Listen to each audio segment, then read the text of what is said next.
दर्शने पवित्र करो ये तुम्हार गुण।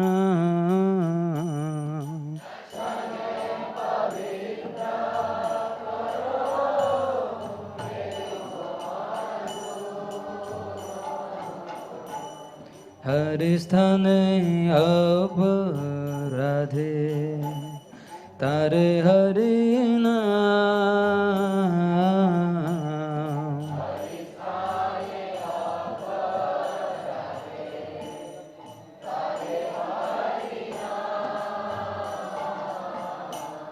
तुम स्थाने अपराधे नहीं परित्राण।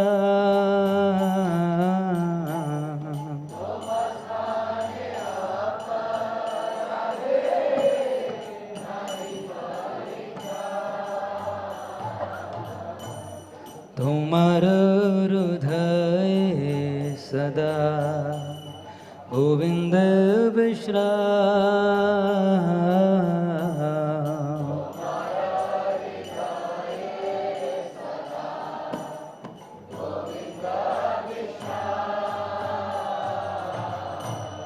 गोविंद कहे न मोरा वैष्णव परा।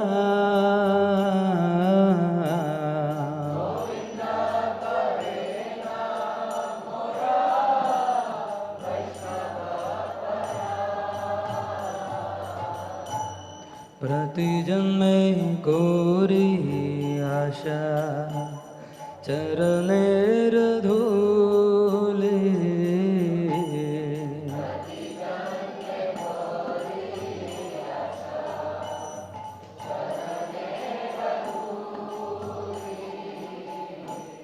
प्रति जन्मे कोरी आशा चरणेर धूले।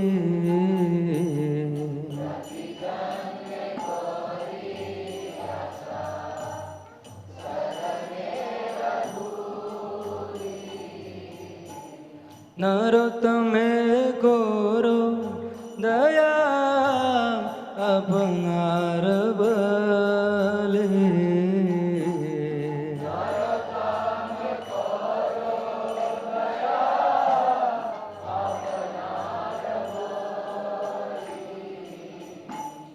एबार करुणा करो वैष्णव गोसाई।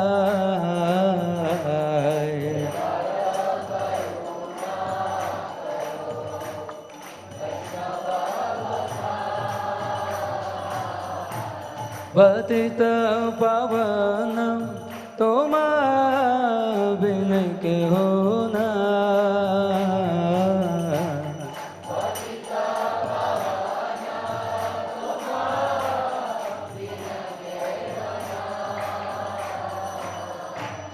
पतित पावन तोमा बिन के होना।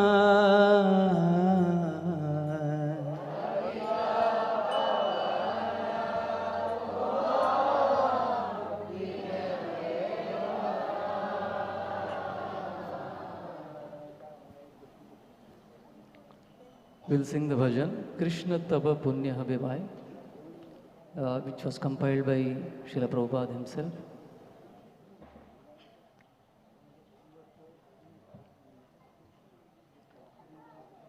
Krishna Tava Punya Habibhai, Krishna Tava Punya Habibhai,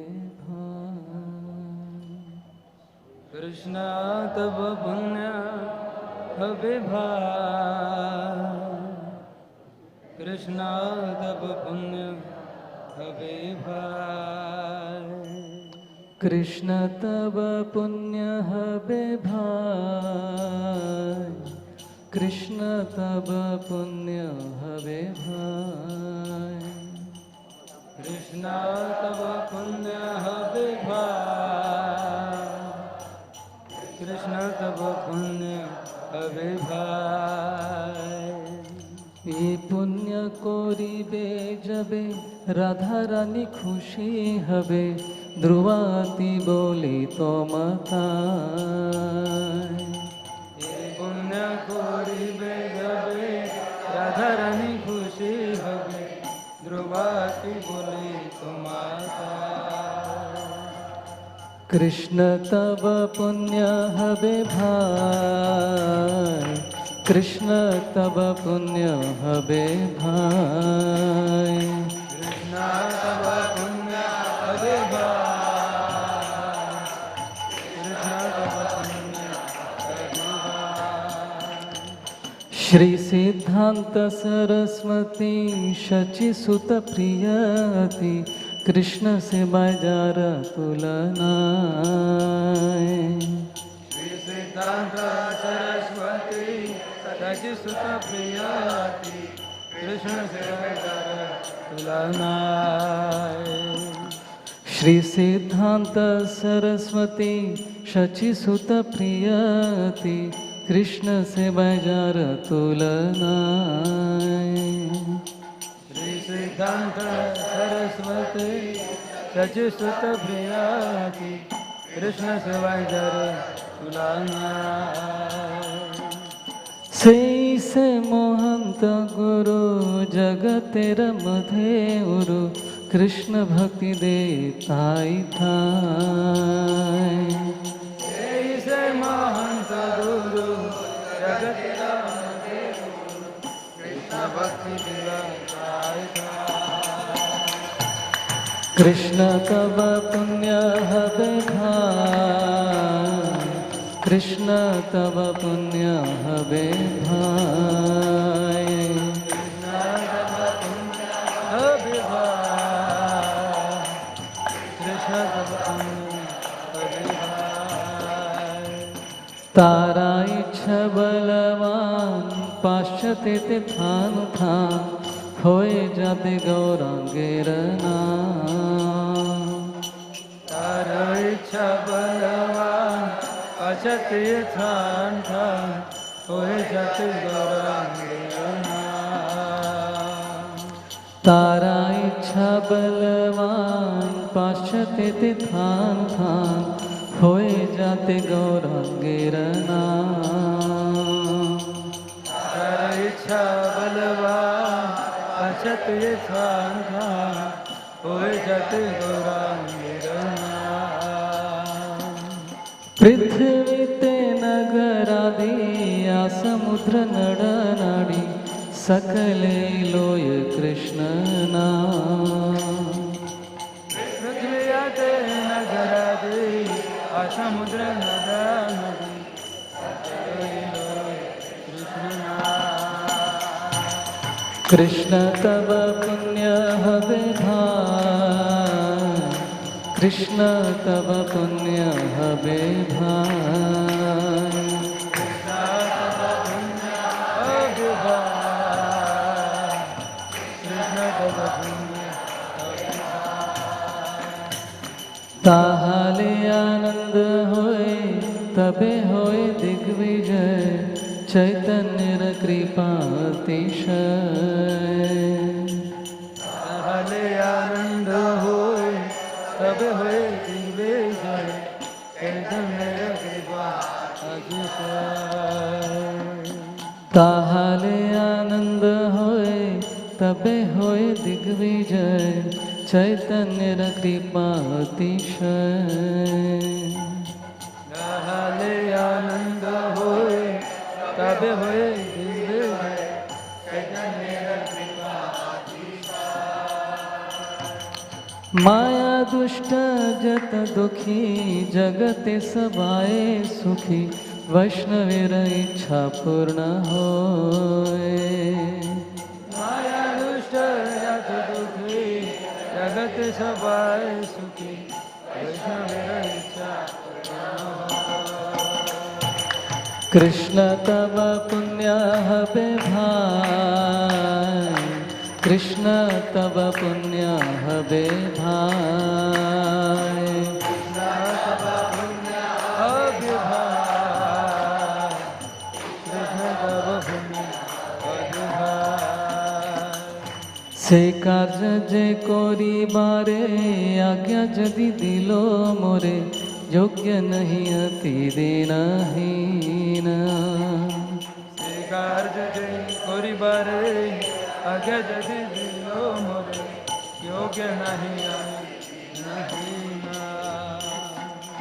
से कार्य जे करिबारे आज्ञा जदि दिलो मोरे योग्य नहीं अति दीनहीन से कार्य जे करिबारे आज्ञा जदि दिलो मोरे योग्य नहीं अति दीनहीन ताई से तोमार कृपा मागितेछे अनुरूप आजी तुमी सवार प्रवीण ताई से तोमार कृपा मागितेछे अनुरूप आजी तुमी सवार प्रवीण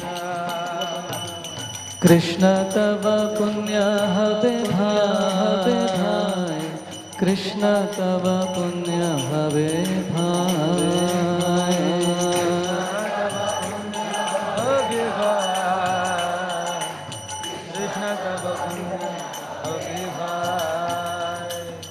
तोमारा से शक्ति पेले गुरु से बाई वस्तु मिले जीवन सार्थक यदि हो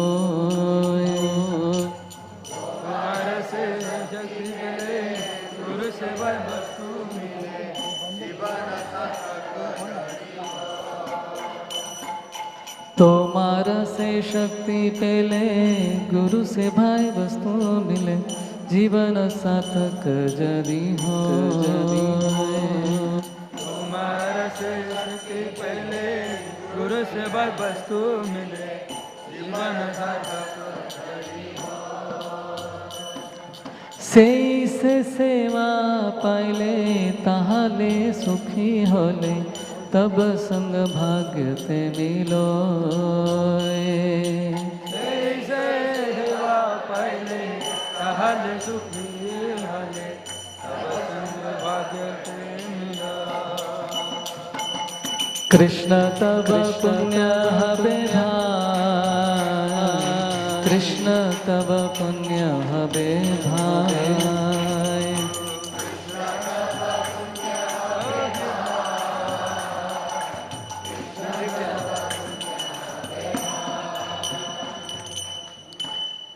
एवं जनं निपतितं प्रभवापे कामाभिकामम् अनुय प्रपतन् प्रसंगा कृत्वात्मसा सुरससीन भगवन् गृहीतः सोऽहं कथं नु विसृजे तव भृत्य सेवा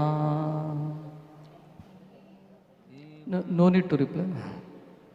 তুমি মোর চির সাথী ভুলিয়া মায়ার লাঠি খাইয়াছি জন্ম জন্মান্তরে তুমি মোর চির সাথী ভুলিয়া মায়ার লাঠি খাইয়াছি জন্ম জন্মান্তরে আজি পুনঃ সে সুযোগ যদি হয়ে যোগা যোগ तबे पारी तुहे मेरी बारे आज पुनर्सुयोग यदि होए योगा योगा तबे पारी तुहे कृष्ण तव पुण्य हवे भाई कृष्ण तव पुण्य हवे भाई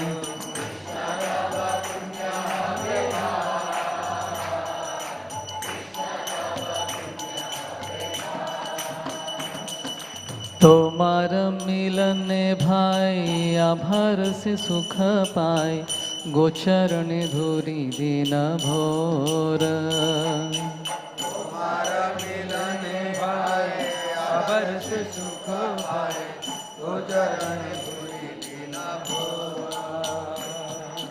तोमार मिलन भाई आभार से सुख पाए गोचरण धूरी दिन भोर तोमार मिलन भाई आभार से सुख पाए गोचरण धूरी दिन भोर काटा बने छोटा छोटी बने खाए लुटा पुटी सेई दिन कबे हबे मोर काटे बने जुटा जुटी बने खाए लुटा पुटी सही दिन कावे कृष्ण तब पुण्य हबे भाई कृष्ण तब पुण्य हबे भाई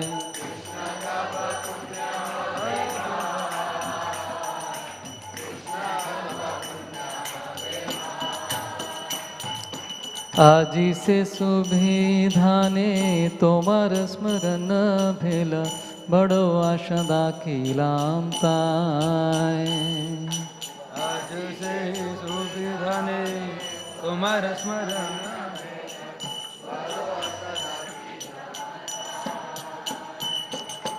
आजी से सुविधाने तोमार स्मरण भेल बड़ो आशा दाखिलाम ताय आज से सुविधाने तुम्हारा स्मरण और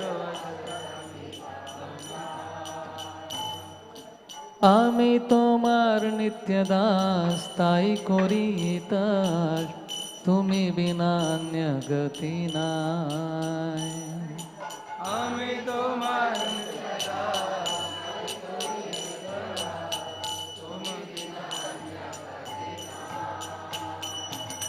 कृष्ण तब पुण्य हबे भाई कृष्ण तब पुण्य हबे भाई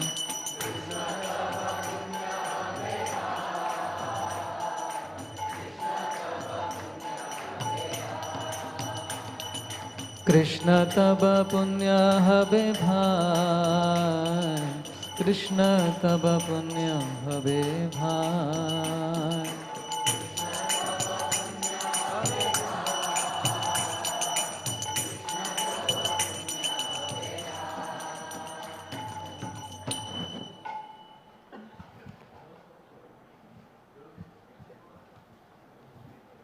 Next we will sing Krishna Deva Bhavantam Vande.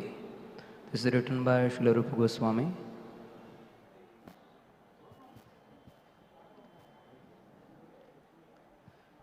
Krishna Deva Bhavam Tvam Vande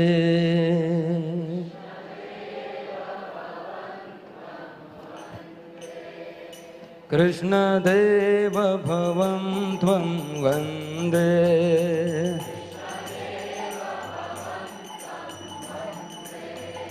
मम मानस मधुकर मर्पयमि जपद पंकजाम करंदे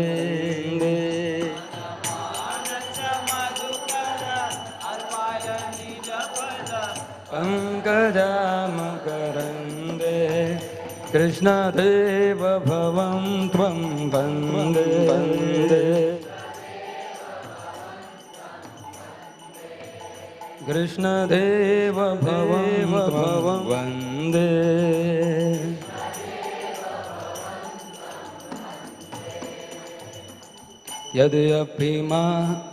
यद्यपि समधिषु विधिरपि पश्यति न त्वनखाग्रमरीचि यद्यपि समधिषु विधिरपि पश्यति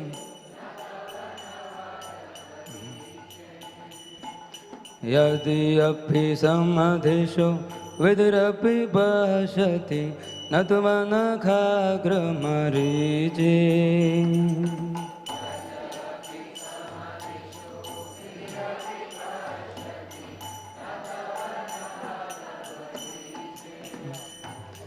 इदमिच्छामि शमीयत वाच्युत तदपि कृतद्भुतबीजि इदमिच्छामि शम्यत वाच्युत तदपि कृतद्भुतबीजि कृष्णदेव भवं त्वं वन्दे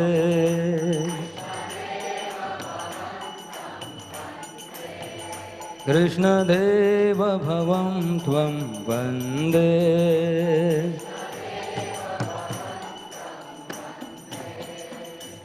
भक्तिर्गच्छति यद्यपि माधव न त्वयि मम तिलमात्रे भक्तिर्गच्छति यद्यपि माधव न त्वयि मम तिलमात्रे भक्तिर्गच्छति यद्यपि माधव न त्वयि मम तिलमात्रे यद्यपि माधव परमेश्वरता तदपि तवाधिकं दुर्घटघटना विधात्री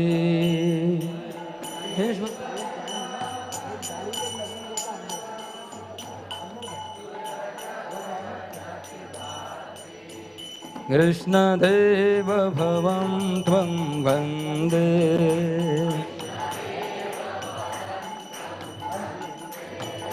कृष्णदेव भवं त्वं वन्दे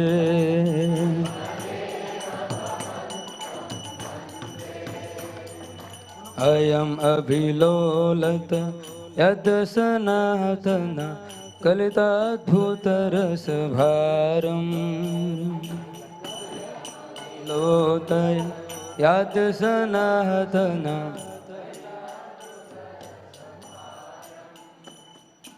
अयम् अभिलोलत यद् सनातन कलिताद्भुतरसभारम्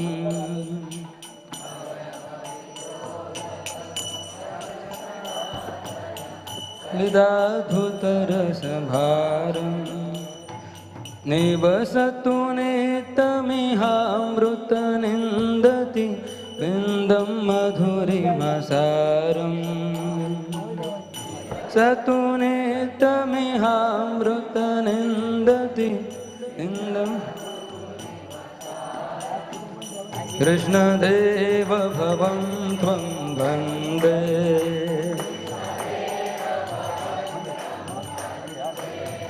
कृष्णदेव भवं त्वं वन्दे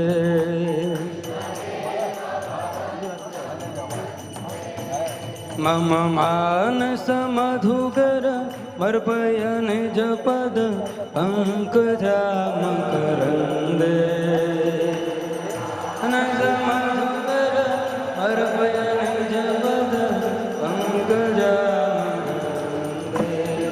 कृष्णदेव भवं त्वं वन्दे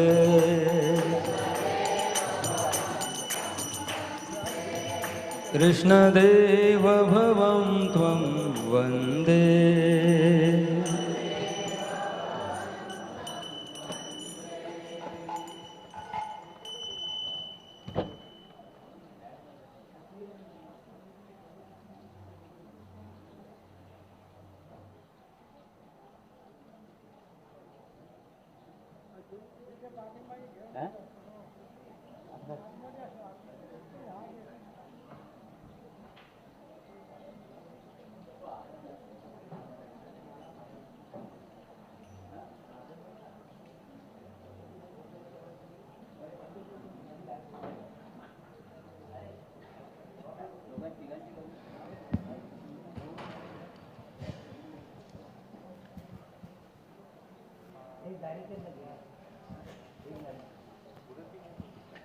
हरे Krishna.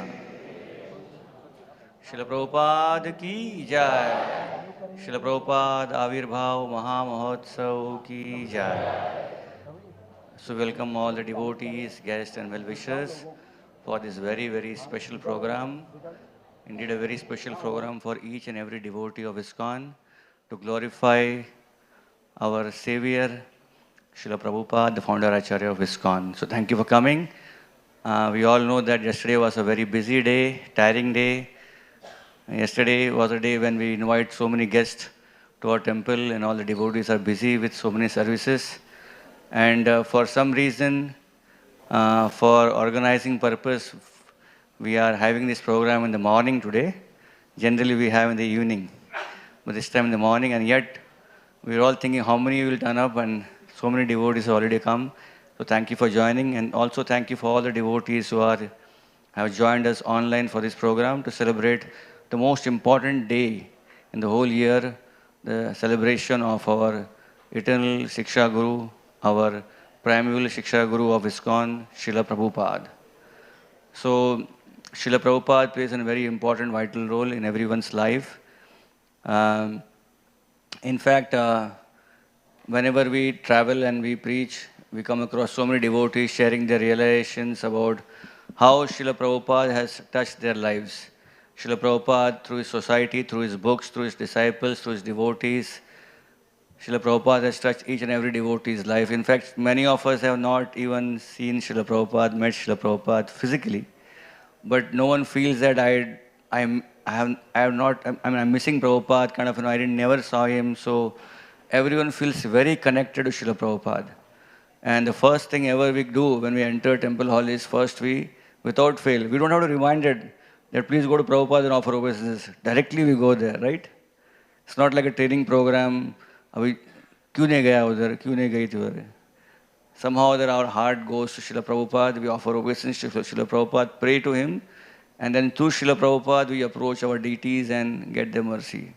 So thank you for joining today. Srila Prabhupada ki jai. Once Srila Prabhupada was giving a class, and Srila Prabhupada, while speaking, he asked all the assembled devotees, what is the duty of spiritual master? What is the duty of a guru? So everyone had some guesses, something in their mind, but because who was asking the question? Srila Prabhupada, right? We all have experience of when teacher asks a question to the students, what happened? Even though you may have the answer, you still fumble whether I should speak it or not. Some devotees spoke and gave different answers. Prabhupada gave a very simple answer. The duty of guru, the duty of spiritual master is to serve Krishna. Simple. The duty of guru is to serve Krishna. And then Prabhupada asked the next question, what is the duty of a disciple? And everyone then was thinking, what is the duty of a disciple? People can write essays on that, right? And Prabhupada said, the duty of a disciple is to assist Guru in his service to Krishna. Simple. So we are all here to assist Srila Prabhupada in his preaching mission of spreading Krishna consciousness, serving his Guru and serving the whole parampara and serving Shri Radha Gopinath here. So we are all followers of Srila Prabhupada. We are Prabhupadunaga. So we begin our program. We have many devotees lined up for speaking verbal offerings. But a very important program before we start is, every year devotees, Srila Prabhupada disciples, sannyasis, GBCs, devotee communities, they write Prabhupada offerings, Vyas Puja offering, and that comes as a book. So before we begin the program, we are going to offer a Vyas Puja book to Srila Prabhupada, and thereby we will have the meaning of Vyas Puja and the offerings will begin. So I would like to request one of our important leaders of our temple, His Grace Shyamanand Prabhu, to come forward, offer the Vyas Puja book to Srila Prabhupada, and after that he can speak about the meaning of Vyas Puja and thereby he can speak his offering. Over to you, Shyamanand Prabhu. So Rasikram Prabhu, can you help Shyamanand Prabhu? Meanwhile, Rasika Charipu, can you sing this Gurudev Kripa Binduriya? Hare Krishna. Can you increase the volume, Prabhu?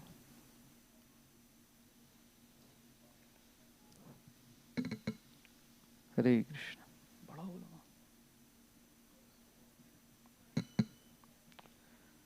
Gurudev Kripa Bindu Diya Koro ei dase Trinapekha Tihina.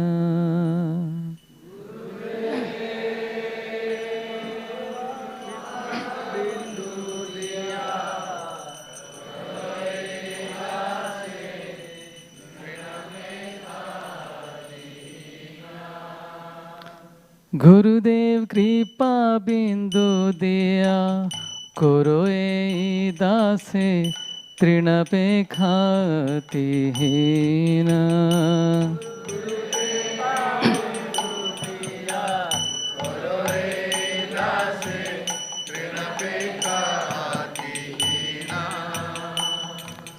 सकल सहने बोल दिया करो निज माने स्पृहहीन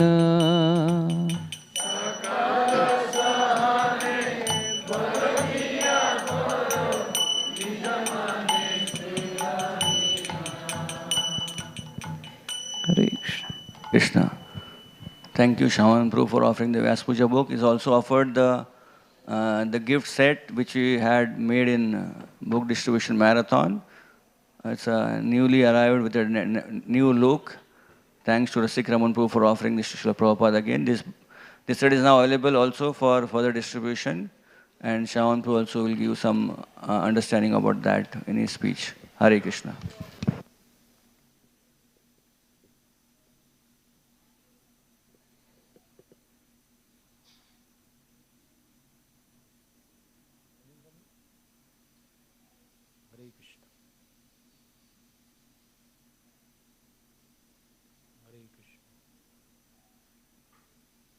Hare Krishna, Hare Krishna. Hare Krishna. I would like to thank His Grace Baldev Prabhu and the Temple Council managers for allowing me this opportunity of offering Srila Prabhupada's Vyas Puja book. So, again a big thank you to all of you who came in spite of our day ending at past 2 o'clock or 3 o'clock for many. So Vyas Puja, why are we calling it Vyas Puja instead of Srila Prabhupada's birthday celebrations? It is Srila Prabhupada's appearance day anniversary. Vedic culture depends upon understanding of Shastra. Guru understands the Shastra and Sadhu, many times Guru and Sadhu are the same, but there are also other Sadhus, contemporary or past, and also those who will come in the future. Vyas simply means categorizing, dividing, or making various differentiations. So it is explained that there was one Veda. Veda doesn't mean a book.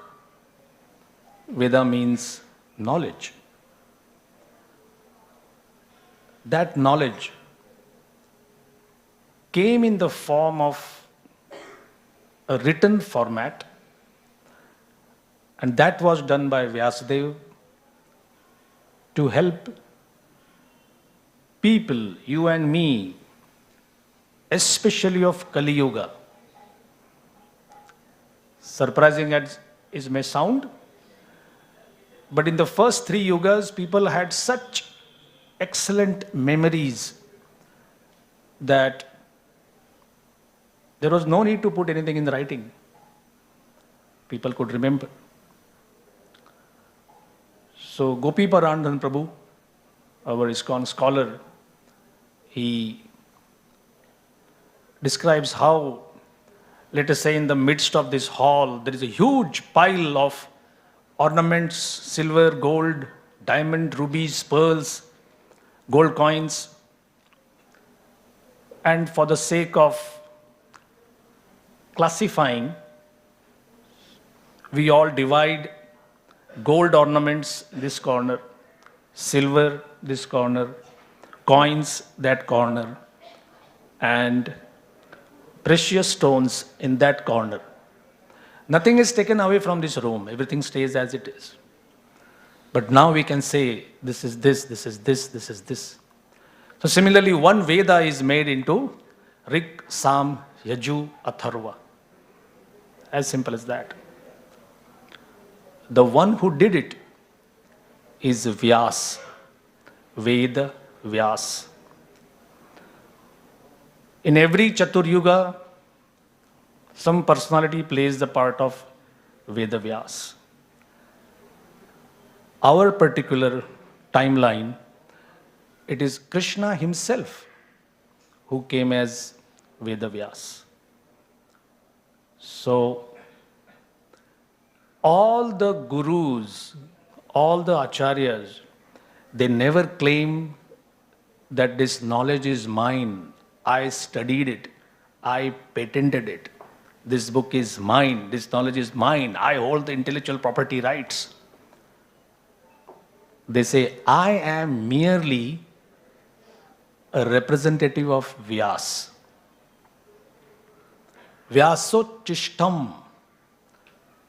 In fact, it is boldly said, any literature in the world which has the rasa, which has siddhanta, is Vyasa Uchishta. Something which has already come out from the lotus lips of Vyas. So the asan where the Guru sits, Vyas asan or Vyasa Peeth. And therefore, the puja, the birthday celebration of a Guru is Vyasa Puja. Of course, this is Kali Yuga.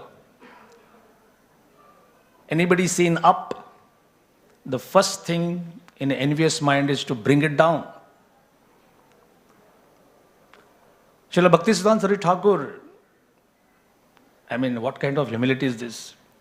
In his Vyasa Puja address, he is saying, a commoner, a lay person may just come in a room, find disciples are glorifying their Guru, and he says, who is this animal who has come from the zoo, who is sitting so high and listening to praises, that too with his own ears?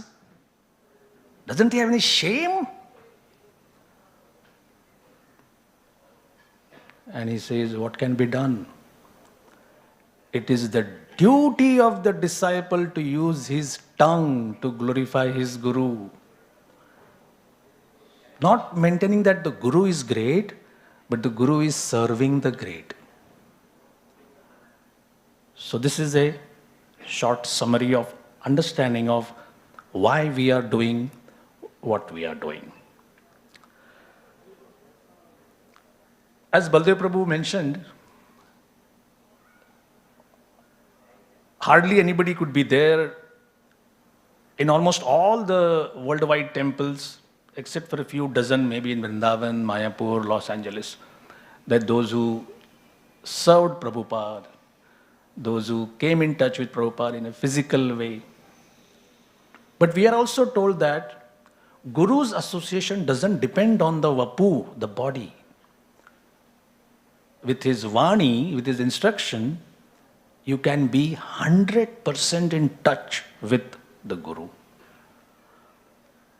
Of course, I, in my feeble effort, have to admit, there is a extra bit of sweetness in the vapu thing. We are taught not to depend on it, but we are taught to relish it. Today I am going to relish you, Srila Prabhupada, your association through the memories of a very fiery kind of personality. Srila Prabhupada, you tolerated him, you encouraged him, you gave him some impossible looking targets, and surprisingly this devotee achieved it. He had towering peaks of successes and big ravines of despair, disappointment, defeats, all of that. It's all part of the bhakti game. So, this disciple tells about the ordinary tribulations of going on the street, asking for donations, distributing books, being said, no, I don't want it. And after a heavy day or many heavy days or serving Prabhupada in some foreign country and then walking into Prabhupada's room, this godbrother doesn't agree with me. This management team doesn't help me. I am so sore, I am so weary, I am so tired. And he said, you come into Prabhupada's room and sometimes you forget what was the complaint. So this is, one time it happened, Prabhupada wanted money for Krishna Balaram temple, $100,000, actually 1 lakh rupees a week, something like that, huge target. And this disciple had these problems, so he goes there, and as usual, there is Prabhupada's secretary, a personal servant saying, nobody goes inside, Prabhupada is taking prasad, and he said, sits in front of Prabhupada while Prabhupada is taking prasad. And uncannily, or actually not uncannily, automatically Prabhupada understands what his mood is, and Prabhupada says, sit. Bring a plate. This sabji is very nice. This devotee makes very nice fulka. This roti is very nice. Have you tasted this dal? And this sandesh is very good. Is this way you solve somebody's disputes? And he said, I go out of the room fully satisfied and geared for doing something more for Prabhupada.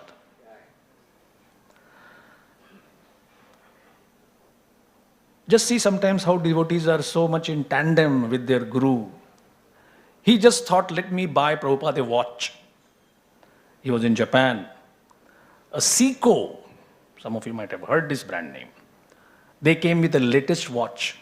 He purchased it, came to India, went into Prabhupada's room and said, this is for you, latest quartz movement. Prabhupada looked at it, approved it, very nice. Then he would accompany Prabhupada on morning walks. One devotee went to Dubai, saw a Rolex, purchased that Rolex, gave it to Prabhupada. Prabhupada said, very nice. Next day morning, he is on his morning walk. Prabhupada is silken kurta. It just comes up a little bit. He says, what the hell? Prabhupada is wearing a Rolex. He looks at Prabhupada, doesn't say anything. Next day morning walk. He is a big leader, so he's accompanying Prabhupada. Prabhupada pulls out his kurta, shows the Seiko, and says, satisfied? Prabhupada ki jai. This devotee has a lot of quarrels. In fact, Prabhupada would call him in his room and say, you know what the leaders are saying? This is the newest complaint against you. There is a region where Prabhupada is saying, you have to help this another leader. You have to help him buy his airline tickets to and fro. You have to help him set up things there. And he said, no, I can't. I don't like him. After a 10-15 minutes of heated argument, this disciple says, I quit. I'm leaving this meeting. To his surprise, Prabhupada also got up and said, I also quit. Then he understood that. If Prabhupada says, I quit ISKCON, I quit management, what's the hope for us? So he looks with surrendered eyes to Prabhupada and Prabhupada says, sit down and we'll discuss.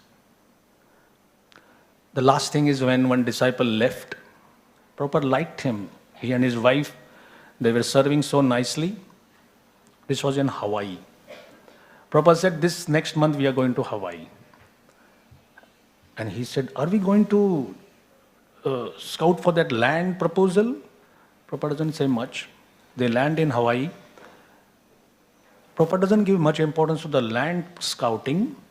He says, let us go to the big island. For 2 weeks, Prabhupada is searching for this disciple. Finally, through so many channels, the message goes that Prabhupada is looking for you. He comes. And this devotee says, Prabhupada has come. And Prabhupada says, usher him in.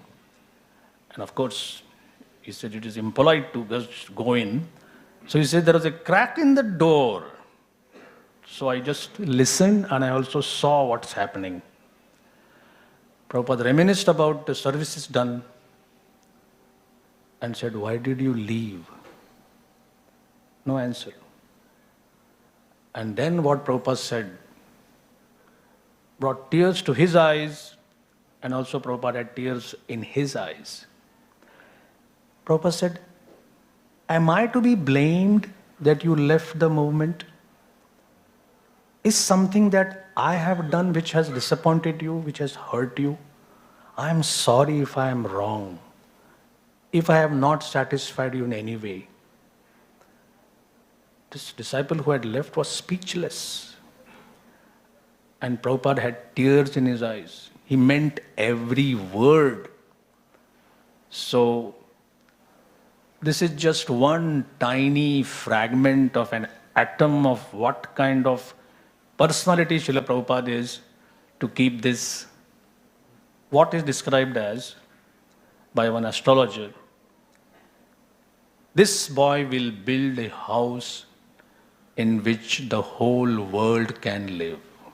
Srila Prabhupada, thank you so much. Srila Prabhupada ki jai. Hare Krishna.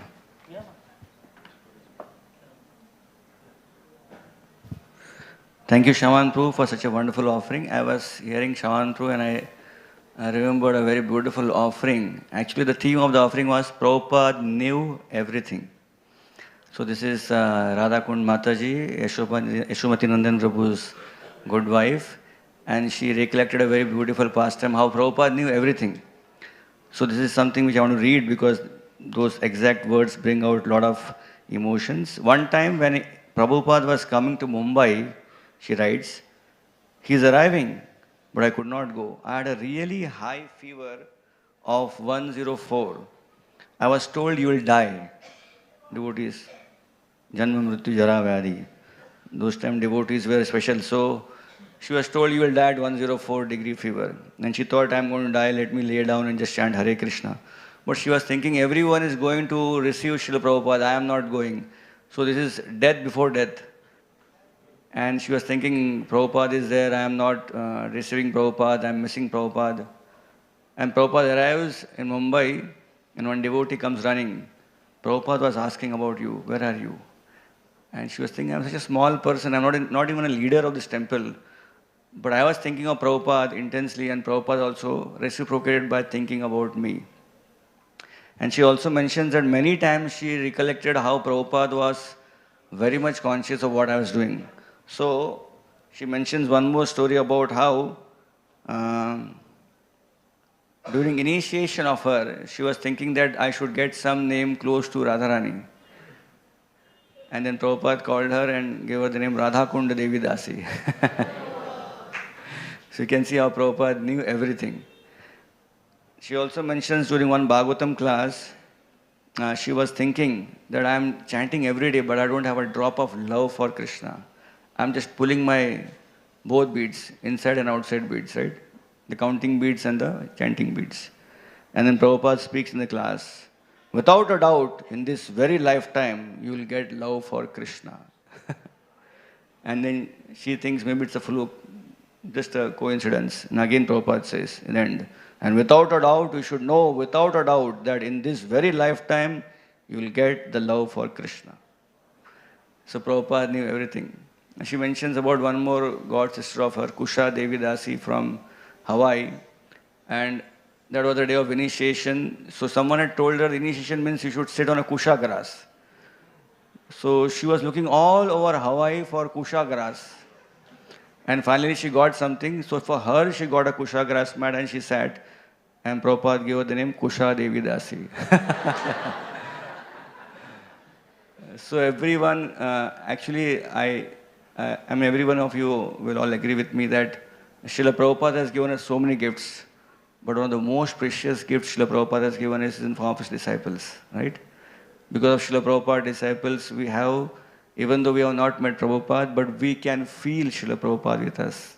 They relive the whole memories. Even now also we can see devotees writing books. Giriraj Maharaj is writing books. So many years now, Prabhupada has disappeared physically, but they are still remembering and they are writing.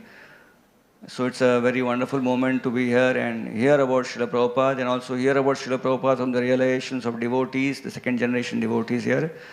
So we'll begin our officially the program of offerings now. So please kindly keep your offerings for 2-3 minutes so that we can hear more and more varieties. Just like on your prasadam plate, you like all the items, right?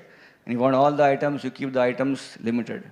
Otherwise, you take full rice and sambar, then what will happen? You will not get time or enough space to eat sweets and fried items. So then we keep it limited, and if everyone speaks for 2-3 minutes, then all the devotees who are lined up in today's program will get chance to speak.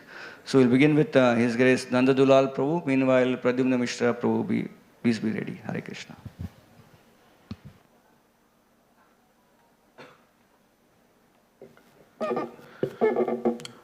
One time, this is the time when Allen Ginsberg was close to Srila Prabhupada. So Allen Ginsberg was a person who was a little revolutionary. He was into drugs and all, but very famous. So at one point of time, somebody asked him, Prabhupada, are you the guru of Allen Ginsberg? And Satswarup Maharaj, he writes in one of his books, actually it was a loaded question, because if he says he is the guru of Allen Ginsberg, then he becomes the guru of somebody who promotes drugs. And Prabhupada's primary teachings were to stay away from intoxication. If he says I have nothing to do with him, then Allen Ginsberg, who was showing interest and kind of leading young boys into his following, would have become upset. So Satswarup immediately Prabhupada said, I am no one's guru, I am everyone's servant. But Satswarup Maharaj mentions it was not a strategy. It is not that he thought all these words, if I do this, then this goes wrong, if I do this, this goes wrong. It just came from his heart that I am no one's guru, I am everyone's servant. And Satswarup Maharaj mentions, this was actually the only answer that could fit into that situation. So Allen Ginsberg did not become upset, and everything else also fell into place. Sri Chaitanya Mahaprabhu is telling us that to distribute the highest philosophy and the highest emotions, we have to actually become the lowest. Trinadapi, Sunichana, Srila Prabhupada exemplified this in this incident. People or jivas, they fall into this universe and then they keep falling in love. That's what people say, I fell in love. Srila Prabhupada gave us Krishna consciousness and made us first rise in kirtan and then slowly made us rise to the spiritual world. For this, he had to sacrifice many things. One thing which I would like to mention is he left India on 13th of August, Friday, 1965. And then I saw the calendar, 20th of August, 1965 is Janmashtami. So here is Srila Prabhupada carrying Krishna in his heart. Krishna se tomara, Krishna dite paro, tomara shakati ache. Staying in Radha Damodar temple, and through all the different things that went in his life, finally he comes to a situation where he gets a ticket. And when he asks, when is the boat leaving? The boat is leaving 1 week before Janmashtami. How much Srila Prabhupada would have loved to celebrate Janmashtami? How many of you love to celebrate Janmashtami here? Surrounded by devotees, in front of the deities, in the presence of Srila Prabhupada. So how would Srila Prabhupada have loved to celebrate Janmashtami in India? But the boat was leaving on 13th August. So Prabhupada sacrificed his Janmashtami in Vrindavan, in Radha Damodar temple, so that all of us throughout the next 10,000 years can celebrate Janmashtamis in a royal way, in a happy way. So every time we celebrate Janmashtami, we should remember Prabhupada sacrificed his Janmashtami. Prabhupada one time mentioned to Bhurijan Prabhu in Hong Kong, I want to make the whole universe Krishna consciousness. Please help me. And Bhurijan Prabhu was just struck with this. Bhurijan Prabhu says, I distinctly remember the word universe. It was not the country, it was not the Prithvi te ache. Srila Prabhupada took it to another level, the whole universe. So Prabhupada was actually planning to make the whole universe Krishna conscious. I remember vaguely, at this point I just remembered, somebody mentioned in one class that Prabhupada spoke in a private conversation that we should send devotees to this planet and we should send devotees to that planet. Yeah. So Prabhupada was really eager for people to become Krishna conscious. Prabhuji just mentioned about Jashomati Nandan Prabhu's wife. I remember a very sweet story. Jashomati Nandan Prabhu is speaking this, saying, the temple president of Ahmedabad temple, he came to Prabhupada and he said, Prabhupada, he's an Indian body. He says, Prabhupada, these Westerners, they spend a lot of money. If I ask them to get vegetables from the market, they'll go by rickshaw and they'll come by rickshaw. And we Indians, we go walking because we want to save money for Krishna. So you should do something about it. You tell them not to waste money. Prabhupada told that manager there, see, these are Westerners. They are used to luxuries. They have traveled in cars. They have big bungalows in USA. They have left all that and they have come to India. Don't think too much about that rickshaw money. So that manager felt, he is not taking my side. Here I am wanting to save money for Krishna. Next day, Bhagavatam class, Jashamati Nandan Prabhu was sitting in the front. Jashamati Nandan Prabhu says, in the Bhagavatam class, Prabhupada mentioned, so money is Krishna's blood. ISKCON is Krishna's body. And money is Krishna's blood. We should be very careful that we should not waste Krishna's blood. We should be careful, we should not waste Krishna's money. Jashamati Nandan Prabhu was sitting in both conversations. Nobody else knew what happened. Then Jashamati Nandan Prabhu is surmising it, saying, to the manager, he told him to be kind with devotees. And yes, that was the truth, that Westerners had given up a lot of luxury to come to India and they were living in simple conditions. But that did not mean that spending money more than necessary was allowed. In a different way, in a dignified way, Prabhupada in the Bhagavatam class gave a general instruction, we should not waste Krishna's money. So this is how Prabhupada managed. And the story that Shaman Prabhu spoke is really very sweet story about how to manage things by appreciating prasad and not getting into the intricacies. So Srila Prabhupada, thank you so much. You're an eternal fountain of mercy, compassion, strategies for preaching, ambition for preaching. We heard of Dhruv Maharaj's ambition in the Bhagavatam, that he wanted to become king of the whole world. But we heard about how you wanted to make the whole universe Krishna conscious. So it's easy to get an ambition to rule over people, but it's very difficult to get an ambition to offer the whole world to Lord Chaitanya Mahaprabhu's feet. So you are that person who can have the highest ambition of not becoming a ruler of the universe, but to become a servant of everyone and offer them to Sri Chaitanya Mahaprabhu. Thank you so much for teaching us by your personal example, and hope to learn little bits and pieces from this. Hare Krishna. Thank you, Nandulal Prabhu. That was a wonderful thing about Srila Prabhupada wanted to preach all over the universe, right? One Prabhupada disciple mentioned that Srila Bhakti Siddhanta Saraswati Thakur told Srila Prabhupada to preach in the Western world. And he was mentioning a good devotee, a good disciple is one who will do more service for his Guru. So Srila Prabhupada preached in the Western world, but also came to India and preached here and established Krishna consciousness movement in India. Srila Bhakti Siddhanta Saraswati Thakur was also a very dynamic acharya. One time Srila Bhakti Siddhanta Saraswati Thakur was walking in the night time and he was watching at the moon. It was Purnima, so he was watching at the moon. And then he said, there is a lot of sense gratification happening in the moon. We should go and preach in the moon planet. So we can see Srila Prabhupada taking that zeal of preaching from his own Guru. So now invite Pradyumna Mishra Prabhu to give his offering. Meanwhile, Radharani Mataji, please be ready. Hare Krishna. So Srila Prabhupada, before establishing ISKCON, before going to US, he was in Vrindavan. And in Vrindavan, that traditional setting of Vrindavan. So somebody who is coming, who's following the Vrindavan and Gaudiya Vaishnavism, even now if you go in a Vrindavan, there's a lot of conservativeness in following those rituals. But Prabhupada, when he went to USA, when he started preaching to those hippies, those who were drug addicts, and they are all together different culture, but while giving the Krishna consciousness, he didn't expect them to rise to a certain platform, and he was not every time correcting them because they didn't have any idea of what is the Krishna consciousness, or they didn't have any idea of what the Indian culture is. But Prabhupada was so patient about it. So that's what the quality I'm talking about, patient. Yamuna Mataji, she recalls that once in the initial days, Srila Prabhupada was giving 14 to 15 days classes on Sanatan Shiksha. Lord Chaitanya Mahaprabhu speaking to Sanatan Goswami, that's called Sanatan Shiksha. So 14 to 15 days he was giving the lectures, and at the 15th day, somebody raised his hand and says, but Prabhupada, who is Lord Chaitanya?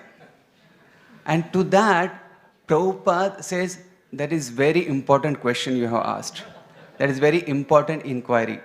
And Prabhupada with the patience, he explained for a half an hour who is Lord Chaitanya. So Prabhupada was so patient. Prabhupada tolerated all their mistake and gave the time so that they can rise to that Krishna consciousness. So sometimes being a patient, somebody becomes very passive. Very passive. So, but Prabhupada was not that. Prabhupada at the same time, he was so patient, but he was so enthusiastic. He was so enthusiastic. One time he was sick and he was advised to go in isolation. So they had, all the disciples, they had made some arrangement so that he can go in an isolation room. So Satsvarup Maharaj, Kirtananand Swami and one more lady disciple, they wanted to just check from a distance how Srila Prabhupada is doing, if he needs something. So they just went to check from a distance how Srila Prabhupada is doing. And Prabhupada immediately called Satsvarup Maharaj, come here. And then Prabhupada said, come here.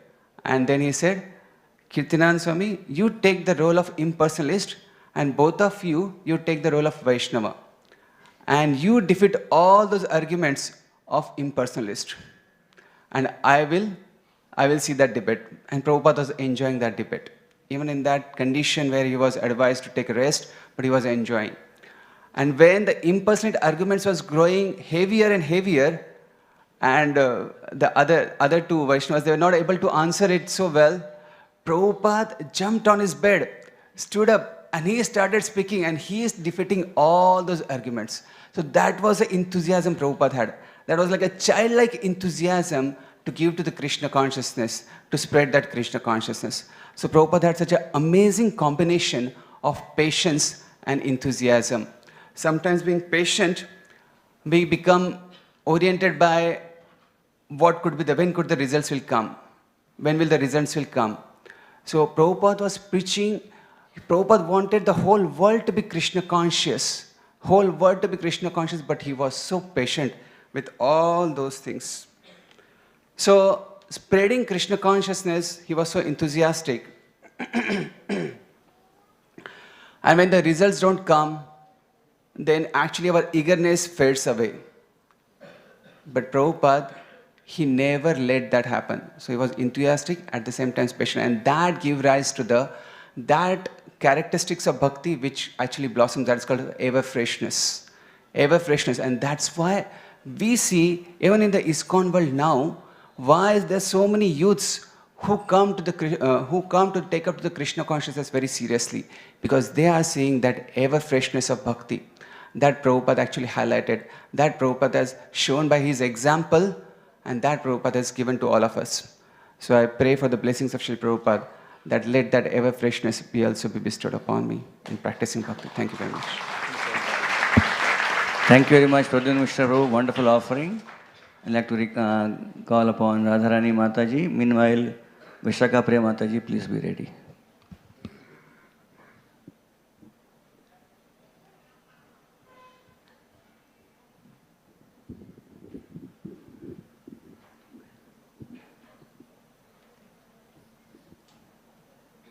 Hare Krishna.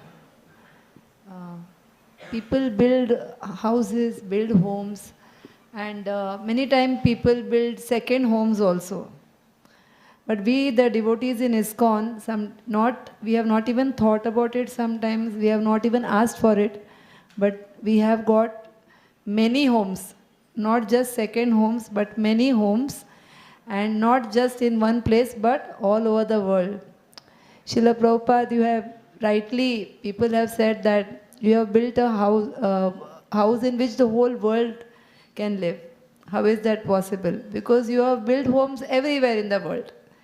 When we go to any ISKCON center, we all get the feeling that we have come home. That I remember I had gone to the Kumbh Mela and I was seeing different places. Everywhere there was katha and things going on. But when I reached the ISKCON center, our ISKCON center, then I really felt that I have reached home. You know, that satisfaction that is there. And Srila Prabhupada, you have, now that after hearing from my God brothers, it appears that there are centers in other parts of the universe too. So very hopeful. Yeah. So Prabhupada, with your foresight, you built these centers in all parts of the world. So people build houses, but Srila Prabhupada built centers and actually made them into homes with his love, his care, his compassion, and the training also along with that.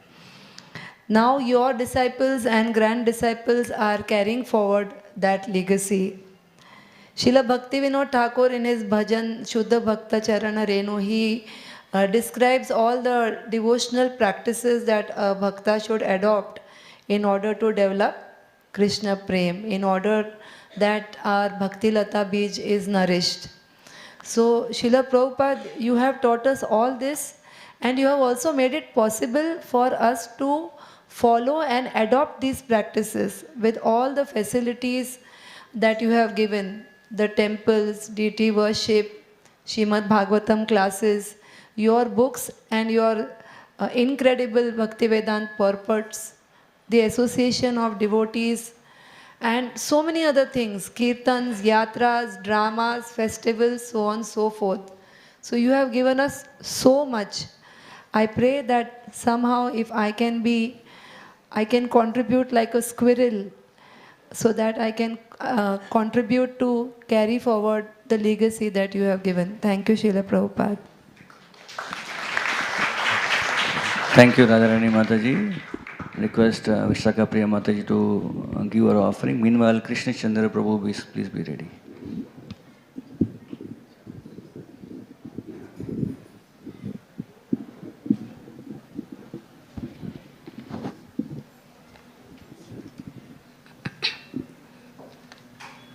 As we all know that we are getting to know Prabhupada through his disciples.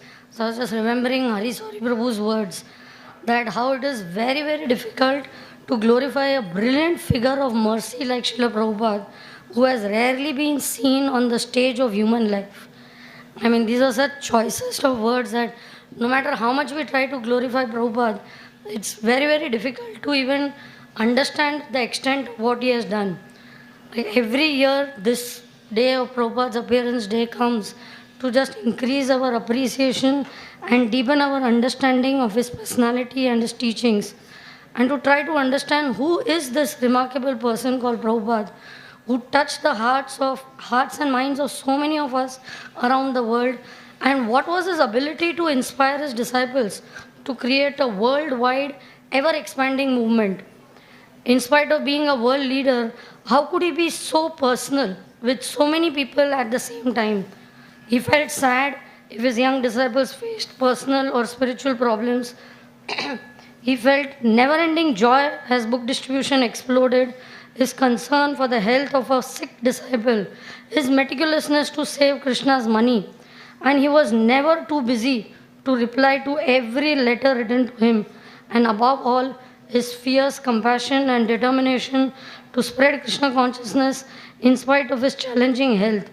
He is therefore undoubtedly a legend for all of us in ISKCON.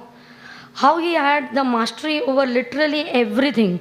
Every Prabhupada disciple says that any topic Prabhupada could speak on, discuss with people, whether it was disease, history, politics, women, science, food, anything. Right? Every day of his life was simply an offering of his body, mind and words to save us and give us shelter and purpose in our lives. The more we hear about him, the clearer it becomes that Srila Prabhupada was and is the lifeline of our Hare Krishna movement. Hearing the endless pastimes which so many devotees have been enumerating, which we read about, only try to help us to create emotions in our heart to further deepen our connection to his mission and dedicate our lives for it. 2 days back we were celebrating Independence Day, and Prabhupada always taught us that real independence is being dependent on Krishna. So Prabhupada, praying to you on today's day to bless us, to remain forever dependent on your mercy, love and shelter which you have created for us, for us in the form of these devotees and temples you have given us. Thank you so much for everything. Thank you, Vishaka Priya Mataji. As Krishna Chandra Prabhu comes forward for giving his offering, meanwhile, Radhapati Prabhu, please be ready. Hare Krishna. So, Srila Prabhupada, he lived 81 years on this planet. And we know that, even he said that there was never a moment that he was not without Krishna. So, that means practically every moment of his life, he was Krishna conscious. So, every part, every year, every moment was very special. But I'd like to just highlight a small part of this 81 years, which really were unique in many ways, especially for the foundation of ISKCON. And that is, when we heard that he reached in the Jaladut after so much suffering, he reached on 18th September 1965. And then he opened the matchless gift. That was when among his first disciple, Mukunda Maharaj now, that was in June 66. For those 9 months in between, we whatever we do, we will never be able to fathom, even for a moment, what it was like, what kind of faith he had, what sacrifices he had to make. Because he put ourselves 60 years ago. There was the communications were hardly anything. I mean, we can understand Prabhupada went from here expecting nothing. He didn't know whether there'll be anything to eat. He knew that only that they all eat meat. So he had carried with him an umbrella, his bag, and all he had was a bag of cereals. So that was his expectation. He didn't know whether he'll get food to eat.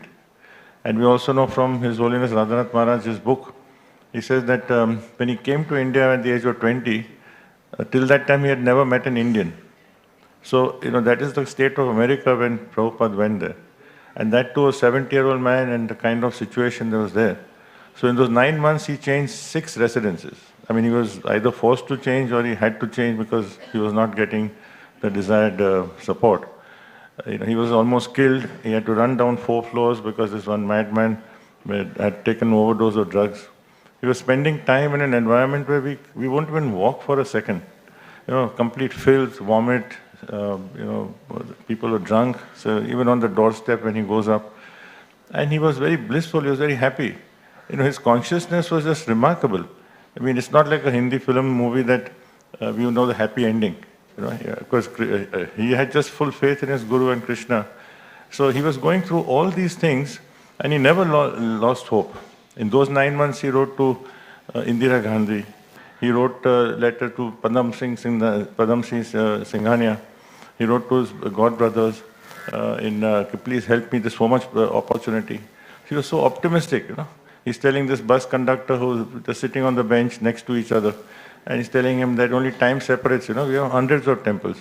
So where did he get that faith in, So he was completely, totally absorbed and sold only in his Guru's mission.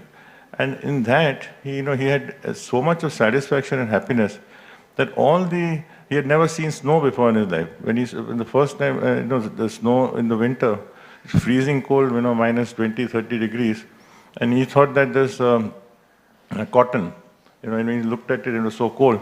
So this kind of unexpected situation, he just took it very, very casually. He just transcended it. We normally react and we talk about it for ages. Something happens. Yesterday's rainfall. You'll see all over the world. Everybody just keep on talking. So much rain.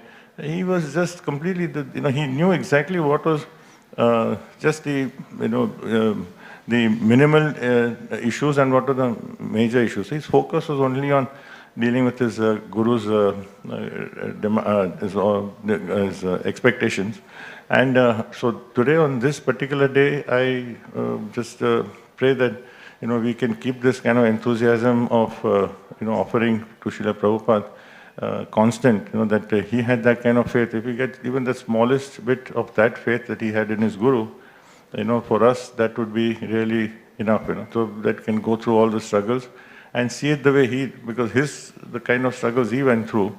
And when we look at kind of struggles we may have, there's no comparison because we get so caught up in that. So he has taught us so many things by his example also.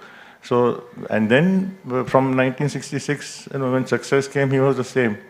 He said he carried Vrindavan with him. So he was, he never felt despair, he never felt disappointment, he never felt sadness. Of course, he was compassionate, so he would feel sad for others, but for himself, he was never, he was always internally blissful. So to get that, I think that was his foundation, was his faith. And therefore, on this day, I pray that I can continue to, have a stronger and stronger faith in my Guru's mission to serve Srila Prabhupada. Hare Krishna. Hare Krishna. Thank you, Krishna Chandra Prabhu. As Radhapati Prabhu comes forward, I'd like to request next Gaur Hari Poo, please be ready.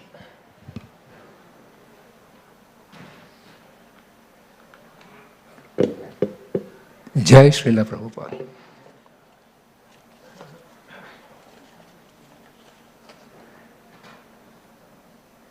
Prabhupada, your resilience and singularity of purpose are beyond compare. First point is, your entire manuscript of Bhagavad Gita translation was lost. But you did not give up. You came up with a renewed effort, and you came up with an edition which inundated the whole world with a distribution network that was global and an outreach that was unprecedented, even going into the dense forest of the Amazon River. Your project of preaching at Jhansi was making steady progress, but the ground below your feet was metaphorically and literally pulled out. You had to quit the place. Here is where your resilience shows. Just as a bird goes on building a new nest when rain and wind destroy its meticulously built nest, you did not relent in your efforts or lose your direction. Your preaching actually went international and global. You catapulted to a higher destination. All this took time and a lot of patience. This is where the singularity of your purpose showed. Never mind the setbacks, but never lose sight of your goal. You went beyond the Iron Curtain in Russia, and despite the severe restrictions imposed on you, there you focused all your preaching on a single individual considered insignificant and inconsequential by the authorities there. But that person became a single point of contact for the message of the Gita to swamp the whole country. The underground preaching spread like wildfire, so much so that even in a small room of up to 50 people could squeeze in just to hear the message of the Gita. It is said Russians are rishis. It is one of the important countries where a Krishna-conscious lifestyle has taken root amongst a section of the people, even though small but firm. You traveled extensively around the world in the last 12 years of your life, in airplanes, hopping from one country to another, spreading love of God. Prabhupada, people conquered the world with swords and brute force in the past. We have examples of kings like Alexander and Napoleon. It is also said, the pen is mightier than the sword, but you have proved mightier than the pen is love, and love of God is the mightiest of all. One name of God is Bhakta Vatsal, that is, he becomes the servant of his devotee. By giving people love of God, you empowered them to surrender to God in love and conquer God by love. You cut across boundaries of race and sex, culture and color, language and ethnicity, and all this effortlessly. Prabhupada, in short, you conquered the world not with weapons, not by intellect, but by love. You had the courage and vision to tell this is called United Nations, but it is dividing nations. You thought the world, real unity is uniting in love of God. Therefore, you built a house in which the whole world can live. This was your spiritual conquest. Prabhupada, you traveled around the world 14 times in the last 12 years of your life to spread the message of God, the Gita. You never showed jet lag.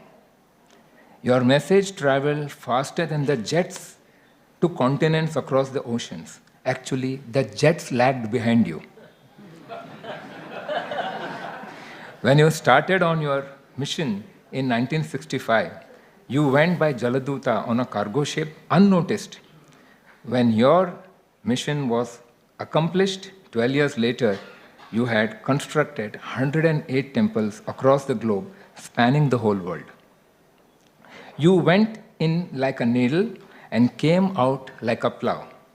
Speaking of plow, it is the implement of Balaram, the Adi Guru. By your action, you proved you are the Jagat Guru, representing Balaramji. Redirecting a misdirected civilization was your goal. The Industrial Revolution brought about a fast-paced life. Instead of people driving the machines were driving people at a rate they could not cope with and ended up in stress.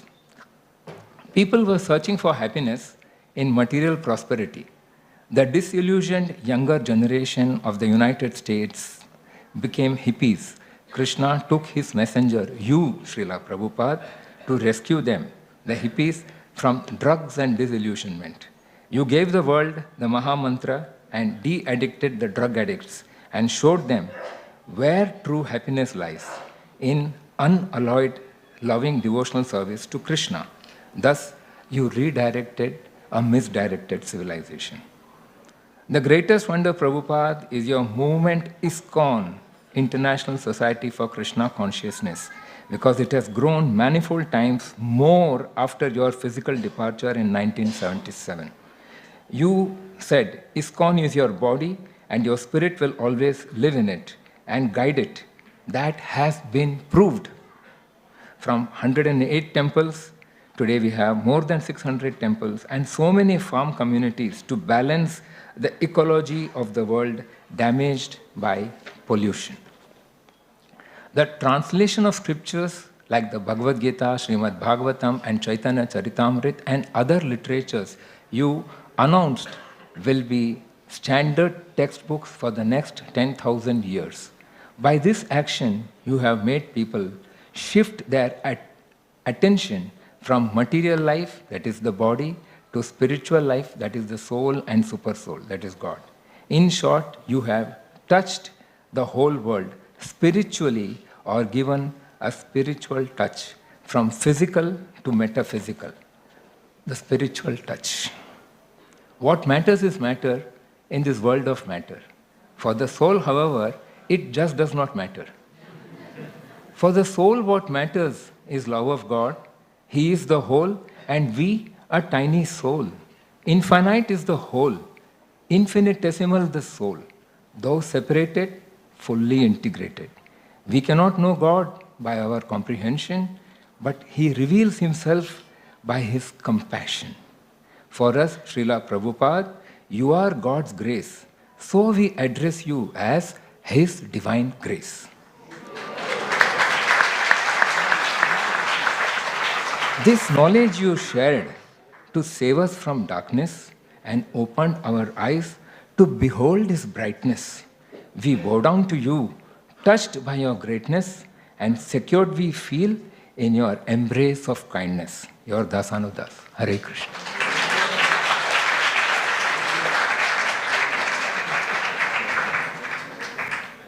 Krishna. These were choices of words from Radhapati Prabhu. I felt like Prabhupada Dilamrit, concise in eloquence.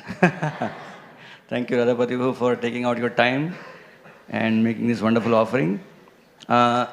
Just before Janmashtami yesterday, a few days back, I was mentioning to all of you about one of the prizes gifts Srila Prabhupada has given us is Srila Prabhupada's disciples. So very saddened that one of Srila Prabhupada's very, very important disciple who served in India for many years recently passed away. He was serving for last 50 years in ISKCON Hyderabad temple, Shri Radha Madan Mohan temple.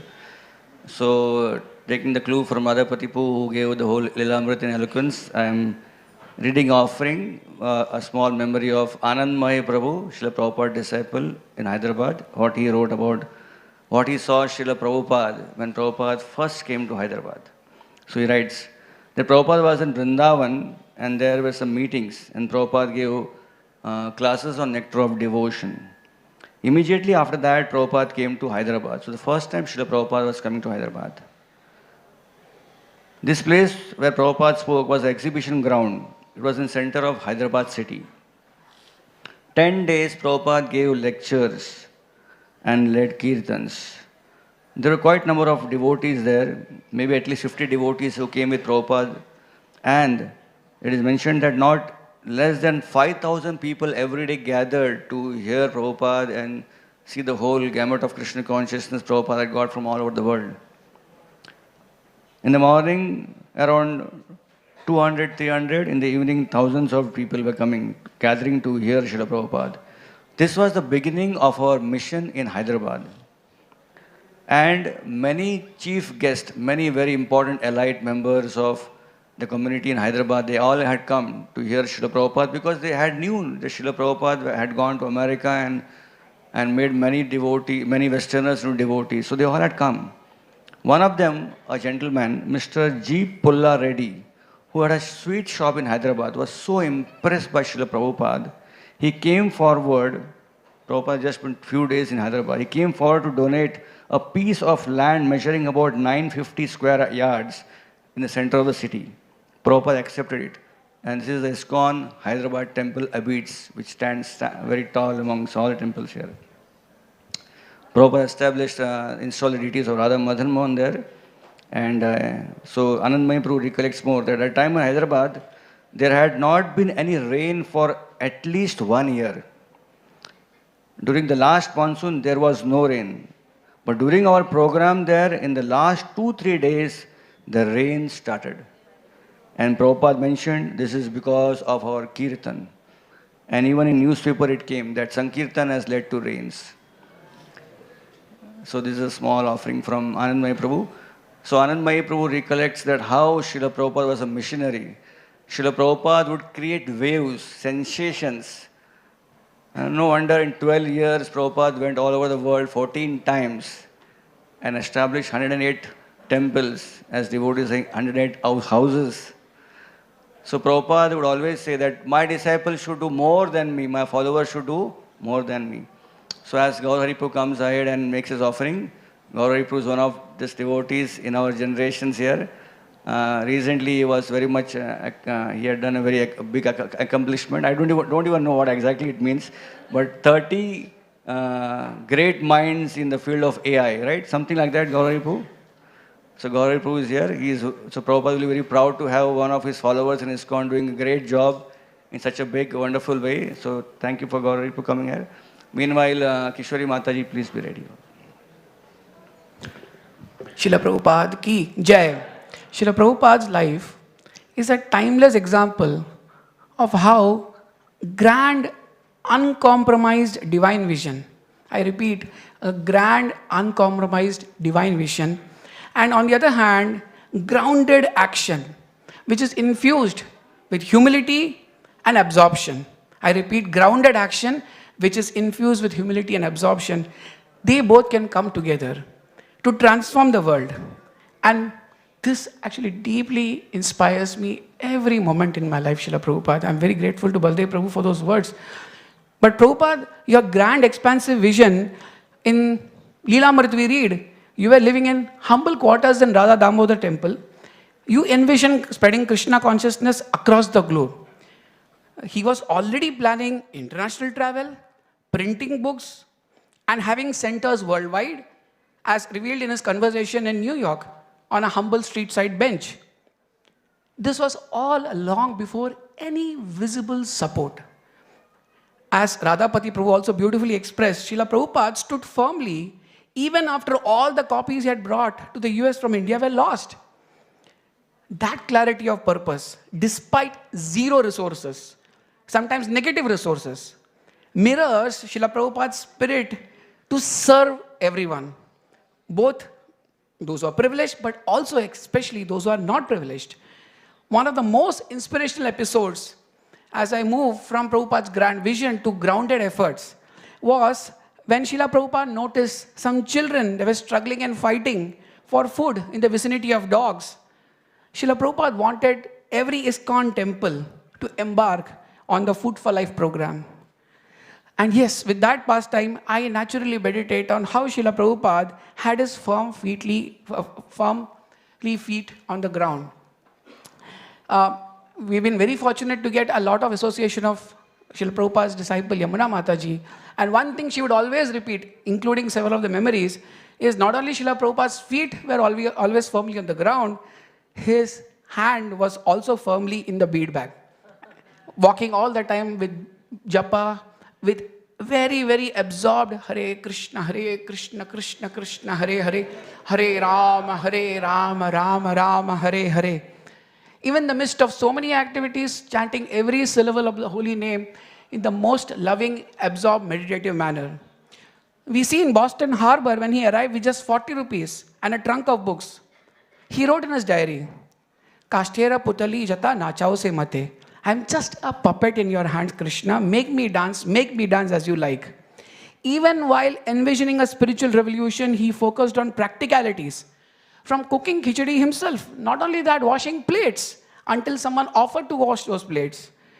Registering ISKCON legally. We know what kind of challenges we have in the legal procedures. Prabhupada went through all of that himself. Prabhupada was speaking on Chaitanya Charitamrita for several weeks. This is for the first time he embarked on Chaitanya Charitamrita Leela, which we all love hearing from His Holiness Radhanath Maharaj. But after several weeks, imagine somebody comes up and asks the speaker, and that's what happened. Who was Sri Chaitanya Mahaprabhu?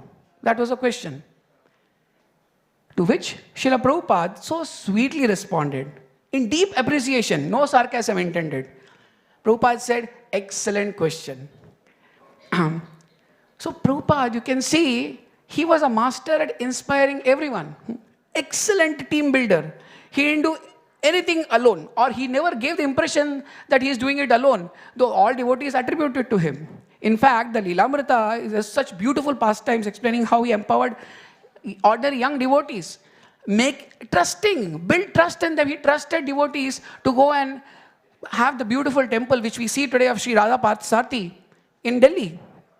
Whether it was printing the Back to Godhead magazine, whether it was printing Chaitanya Charitamrita with unimaginable targets, running temples, translating books, empowering and trusting devotees. He also cared deeply about sustainability. Srila Prabhupada didn't want ISKCON to be a transient movement. And when I talk of sustainability, there is an operational sustainability and there is a holistic sustainability. Temples being self-sustained. He emphasized Varnashrama from a long-term perspective, simple living, cow protection, and sustainable farm communities. I've had very close interactions with Dr. Sridhar Vembu, the founder of Zoho Corporation, who has actually imbibed several of these very beautiful principles in setting up rural entrepreneurship. He has very, very special appreciation for Srila Prabhupada's book distribution movement. How ISKCON distributes Shastric literature in the remotest of villages in all the local languages. He has so much appreciation for the book distribution efforts of ISKCON that every time the devotee approaches him with a book, he purchases the book. Even if he has had that book in another language, or even if he has had that book already several copies in the same language. That's how deeply the appreciation is that devotees are going to every door, every village, every corner, distributing Srila Prabhupada's books. And he also appreciates how devotees are so sincerely trying to practice what they preach. Srila Prabhupada left a legacy, not just of teachings, systems as well, courses, training, and that's an effort that many devotees are actually trying to take forward in their more innovative ways. This Prabhupada is actually amazing leadership. I pray that I may imbibe even a drop of Srila Prabhupada, your courage, vision, humility, and ability to empower as we strive to serve when technology is becoming so extremely overwhelming. As Radhapati Prabhu was also alluding to, please bless us, Srila Prabhupada, so that we learn to balance changes, ambitions that come with technology, with cultural rootedness and spiritual discipline. All grace to you, Srila Prabhupada, and all grace to all your sincere followers. Srila Prabhupada ki jai. Hare Krishna. Thank you, Gauri Prabhu. So as Kishori Mataji comes forward to make her offering, I'll ask Radha Krishna Prabhu to be ready.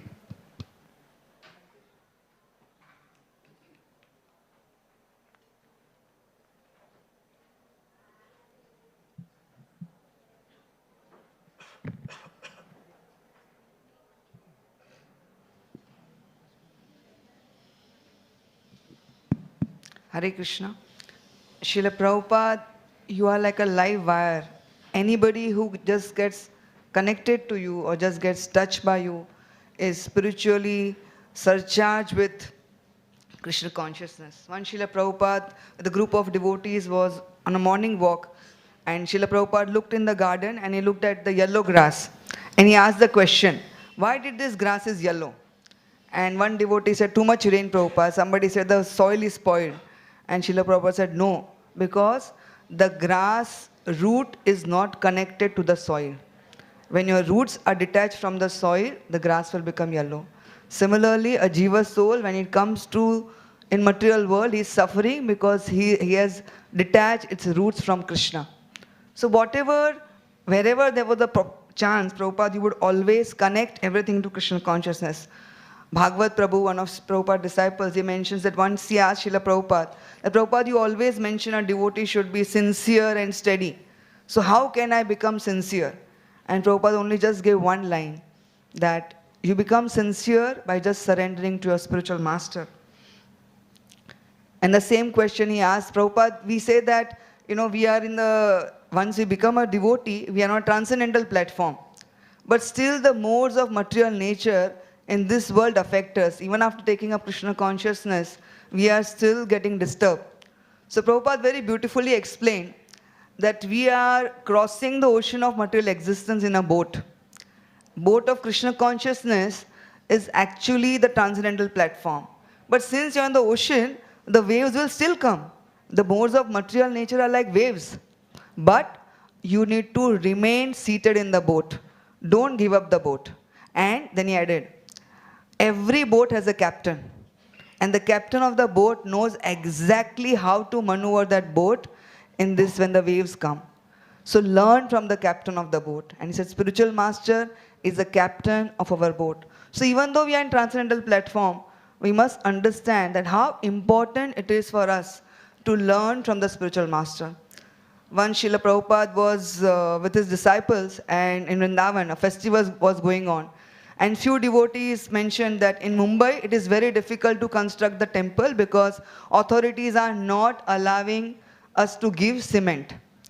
So one devotee mentioned that Prabhupada, we should have civil disobedience movement like Lord Chaitanya Mahaprabhu had. Prabhupada said, very good idea. All devotees from Vrindavan, after Vrindavan festival, go to Mumbai and do this civil disobedience, do public demonstrations with kirtan, and it actually worked. So once Bhagavad Prabhu was mentioning that Prabhupada gave him some Lakshmi and asked him to deposit in the bank. So he immediately put it in the pocket.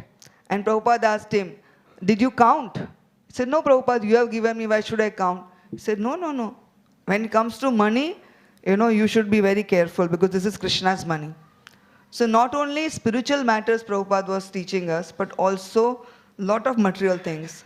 Once Prabhupada was in his room with few guests, and he was trying to remember a shloka, but he couldn't recollect. So Tamal Krishna Maharaj and Bhagavad Prabhu were sitting. So he asked them, what is that shloka? And both of them could not answer. So Prabhupada, after the guest left, he said, it is very important to distribute my books, but it's equally important to read my books. Because I read my books every day. And every time I read my books, I actually get a newer point. Because when I sit to write these books, it is not I who am writing. Krishna is personally coming and dictating me. So whenever we have any question in our life and we open Srila Prabhupada's books, actually it is personally Krishna and Srila Prabhupada guiding us. Recently we were at Haridwar with few hospital devotees and from GEV visiting the Patanjali project. And in that project, we could see that Acharya Balkrishna ji has made encyclopedia of 12 lakh herbs, which are available all over the world, even in the smallest town or village of some continent, where these herbs are used for any disease. And every herb, what is the content and how it is used and what matra it should be used. And it has 12 lakhs herbs. And in the world, there are 945 different therapies. So when I was reading that and I was seeing those books, and I was thinking, Srila Prabhupada has given us this encyclopedia, which is most important. All our Srila Prabhupada's books. where anything, whether which planet Jiva has come from, where Jiva has to go, or in this material world, whether you have a material problem or spiritual problem, what is the solution? Everything Srila Prabhupada has given in his books. We do not need to read or hear any other Babas or Acharyas or Shastris. Everything Srila Prabhupada has given us. Only thing what we need to understand is remain loyal to Srila Prabhupada and just surrender to his instructions. His books has everything. Hare Krishna Prabhupada. Thank you. Hare Krishna. Thank you, Kishori Mataji. As Radha Krishna Pu comes forward. Meanwhile, Ushamati Mataji, please be ready.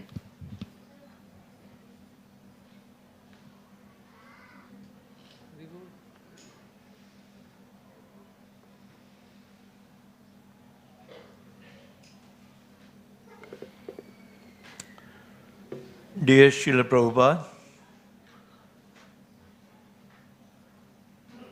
whether you're being a missionary or a visionary,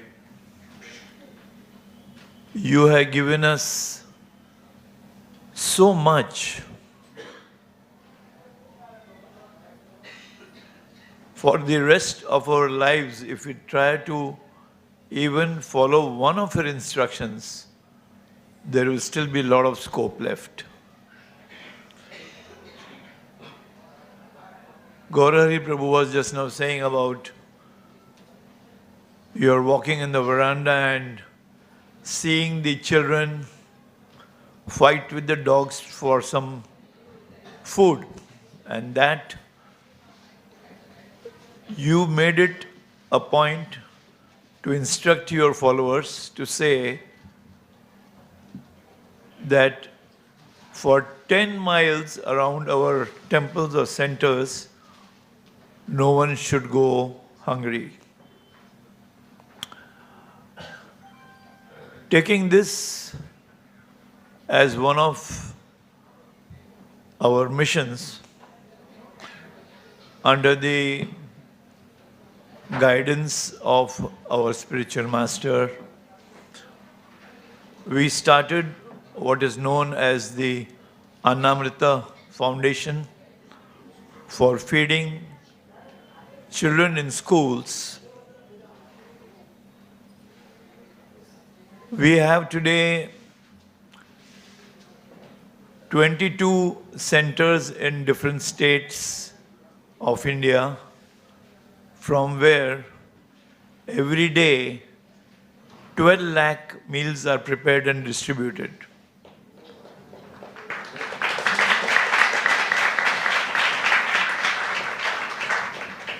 But we took this forward. We set up a separate kitchen dedicated for the patients of Cooper Hospital. So these patients, knowing unknowingly, are getting prasad every day for their morning breakfast, lunch, dinner. Their relatives who are outside the hospital are also getting prasad. During COVID, our kitchens were equipped, we had the manpower, but the schools were closed. So we utilized these facilities for feeding people from different slums. And today, Srila Prabhupada, I am making a very humble offering on behalf of Annamrita Foundation, that in the last couple of weeks, we have now been allotted schools in a new state, in the state of Gujarat, in which we did not have up till now.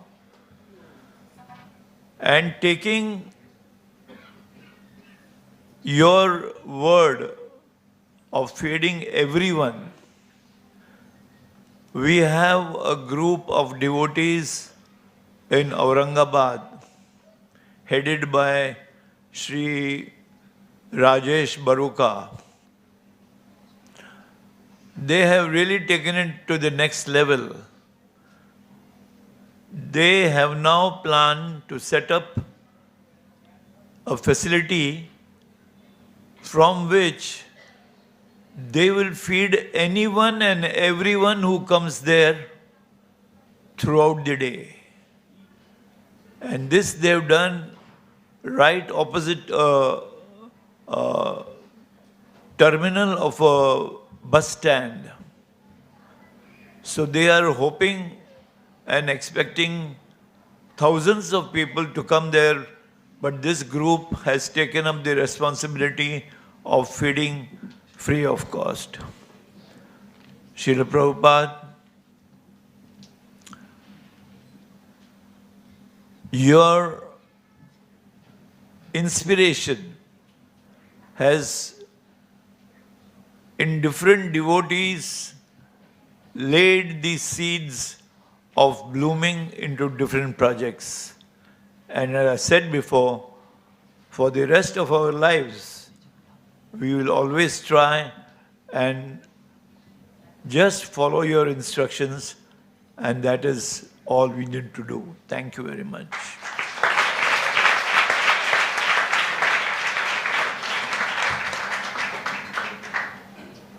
Radha Krishna Prabhu for such a wonderful offering. Short and sweet offerings, so we'll just follow in footsteps of Radha Krishna Prabhu. Prasadam is always sweet, right? And Prabhupada, Radha Krishna Prabhu always speaks about Prasadam. I was just hearing about Aurangabad, and we hope and wish every bus station would have a Prasadam next to them, right? Every terminal, every airport. So may one day that words come true. I was planning to speak this small anecdote of Prabhupada. I don't know how it connected here. This is from Palika Mataji, not our Palika Mataji, Prabhupada disciple. And she speaks about Prabhupada's prasadam. It's like appetizer for prasadam coming up.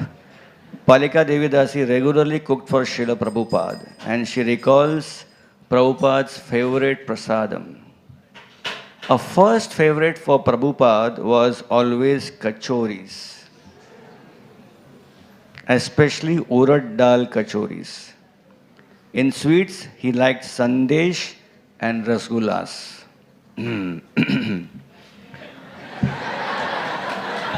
Also, he liked a good hot jalebi. With every meal, there had to be a bitter vegetable made with karela or neem leaves. He liked neem baigun very much, a preparation mentioned in Chaitanya Charitamrita. Prabhupada loved urad dal, and he taught me to make it with fennel, ginger and hing. All this must be in the charge. Actually, Srila Prabhupada enjoyed a wide varieties of foods. Hare Krishna. Srila Prabhupada ki jai. So as Ushamati Mataji comes forward, we'll request Gopi Manjari Mataji to kindly be ready.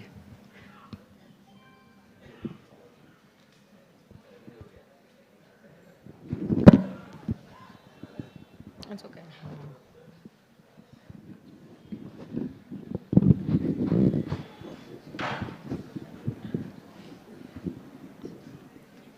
Hare Krishna.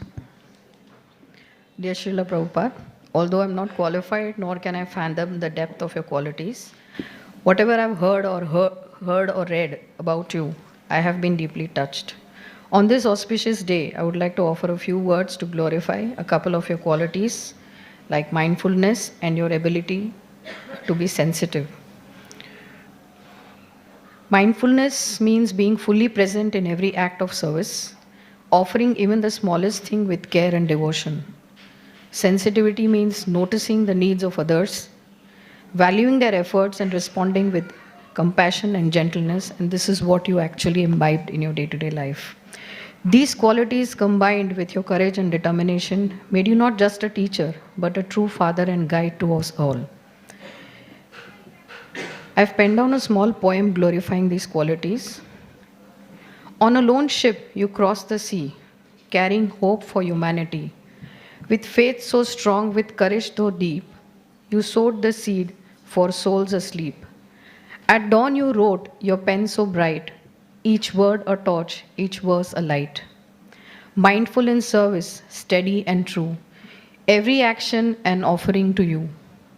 Gentle in heart, yet firm in your stand, guiding disciples with a loving hand.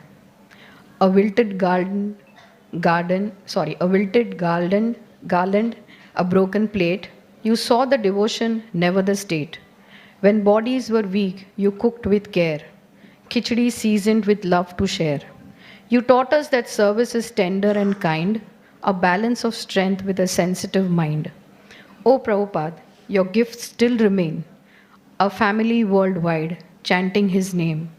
On this blessed day, my prayer is to be mindful, courageous, and gentle like thee. Srila Prabhupada, I bow at your lotus feet and pray for the strength to cultivate mindfulness in my service and sensitivity in my dealings. Please bless me so that in my small way, I may follow your example, serving Krishna sincerely and caring for others. Thank you, your insignificant servant. Thank you, Ushamati Mataji. As Gopi Manjari Mataji comes forward, request Leela Manjari Mataji to be ready.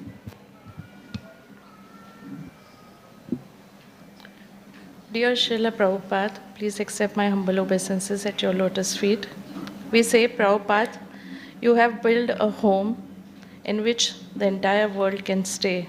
No matter in which part of the world we are, we feel so connected. Thank you so much, Prabhupada, for giving us this family. Who is Prabhupada? An extremely compassionate, saintly man of almost a previous century, coming from a traditional cultural Bengali family. Where did he go? At the age of 70, he crosses 7 oceans with absolutely no resources, coming to absolutely new place, having no knowledge about the place, stayed in a most horrible place, Bauri, which still is a scary place. What to speak or imagine Bauri then. In 1960, which was drug and counterculture era, where they had a mantra of not trusting anyone over 30s. Srila Prabhupada, with your love and compassion, you transform those hippies to happy devotees. What did you do?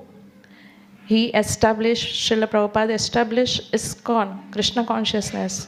Srila Prabhupada offered a most sublime gift, the huge cyclone of material energy which is destroying everything.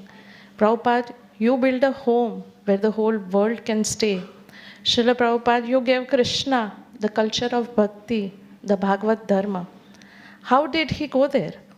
By traveling on a cargo ship, facing heart attacks, seasickness. But when you wrote that heart-touching poem, Krishna Taba Punya Khabe Bhai, we can see how you were feeling so connected with Krishna and your spiritual master always. Why did you do that? To accomplish the prophecy of your spiritual master, Srila Bhaktisiddhanta Saraswati. Srila Prabhupada, you said, preaching is the essence, and how you started in the foreign land at the residence of Saliagrava, all the way up to building 108 temples all over the world. Once in Vrindavan, Srila Prabhupada was giving a darshan, and he saw that some devotees were missing. When he inquired, he was told that they were cleaning the temple. Srila Prabhupada was surprised, and he said, for cleaning we can employ someone, but not for preaching. So when I am speaking, they should hear, otherwise how they will preach? In the letter on 14th August 1976, Prabhupada mentions, if you feel at all indebted to me, then you should preach vigorously like me. That is the proper way to repay me. Actually, no one can repay the debt of the spiritual master, but the spiritual master is very much pleased by such an attitude by the disciple. Srila Prabhupada, in true sense, you are the genuine savior of the world that is present and which is yet to come. Because you are still living through your Vani, through your books, which is full of love and compassion for everyone's well-being. You are, in true sense, a well-wishing friend. Thank you, Prabhupada, for giving me meaning to the life by giving me friends, loving senior God brothers and God sisters, and most importantly, my spiritual master. Thank you, Prabhupada. Thank you, Gopi Manjari Mataji. As Leela Manjari Mataji comes forward, request Tulsi Manjari Mataji, please be ready. Hare Krishna. Jai Srila Prabhupada. Indradharma Swami in 1918, in Srila Prabhupada's disappearance day, he is writing that when we go to the spiritual world, Jay and Vijay will ask, what is your qualification? Only thing we have to say, Srila Prabhupada's mercy. And they will let you go in very easily. So, I know just to stand here is also absolutely, from core of my heart, I am saying there is no qualification. But Prabhupada, one more thing, then I'll connect both together. Bhakti Charu Swami, when he was giving Srimad Bhagavatam class many years back, he was sitting on the Vyasasana next to Radhanath Swami Maharaj. He said, just remember one thing, don't step out of the boat of ISKCON. That's all. Remain seated in the boat of ISKCON. So when I remember these two things, Prabhupada has given the destination is Krishna Prem, the path is pure devotional service, boat is given by Srila Prabhupada, and journey is so smooth. All around there are so many sweet devotees, wonderful festivals, beautiful deities, and as Baldev Prabhu is again and again reminding us, amazing prasadam. So Prabhupada asked, what is the difficulty? और actually में क्या difficulty है? सिर्फ boat में बैठना है, surrounded by such sweet devotees, such sweet festivals, pastimes, hearing Krishna's pastime for hours together. Life is so smooth. What is the difficulty? We will all reach the destination of Krishna Prem and the spiritual abode so happily, enjoying throughout the life. Even in this material world which is Dukhalayam Ashashvatam. So it looks like this is a boat which is, वो किस चीज़ का बना है पता नहीं, पर दुखालयम में भी वो सुखालयम है. So thank you Srila Prabhupada for giving us everything. No words. And what Radharani Mataji and one more Mataji said that wherever you go, externally, anywhere in the world we go, externally, ISKCON temple में जाएंगे धोती कुर्ता साड़ी तिलक भेट bag सब है, but along with that externals, everywhere we go now we see that internal seed of real surrender to Lord, Gurudev and Srila Prabhupada and the service attitude which devotees have. Amazing service attitude which devotees have. All NABH, NABL and ISO standards they fail. वो इतना मेहनत करना पड़ता है ना वो सब standards के लिए, फिर भी ना आज standard है और कल वो accreditation होने बाद कल थोड़ा नीचे गिर जाता है. But यहाँ पे प्रभुपाद ने ऐसे standards बनाए कि आप दुनिया में कोई भी टेम्पल में जाओ 4:30 को शंख बजता है. Amazing. Nobody has to force. Nobody is forcing. नहीं 4:30 को बजाना ही है शंख. Nobody is forcing. बिना NABH, NABL उसमें ऊपर ऐसा leaders बैठे रहते हैं, boss बैठे रहते हैं, जल्दी करो करना है. कोई नहीं. इतना smooth, मतलब amazing. Thank you Srila Prabhupada to give us such a happy life. Thank you.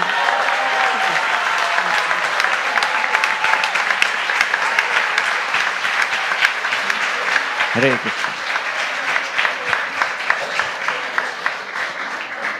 I was not planning to get up, but inspired to get up. So we have been hearing almost every devotee saying, Prabhupada built a house in which the whole world can live, right? So this is a repeated theme, built a house. I'm sorry, I'm going to recollect something which I was like a small child in school. एक Hindi film आई थी, घर एक मंदिर है. और Prabhupada, you made मंदिर एक घर. Hare Krishna.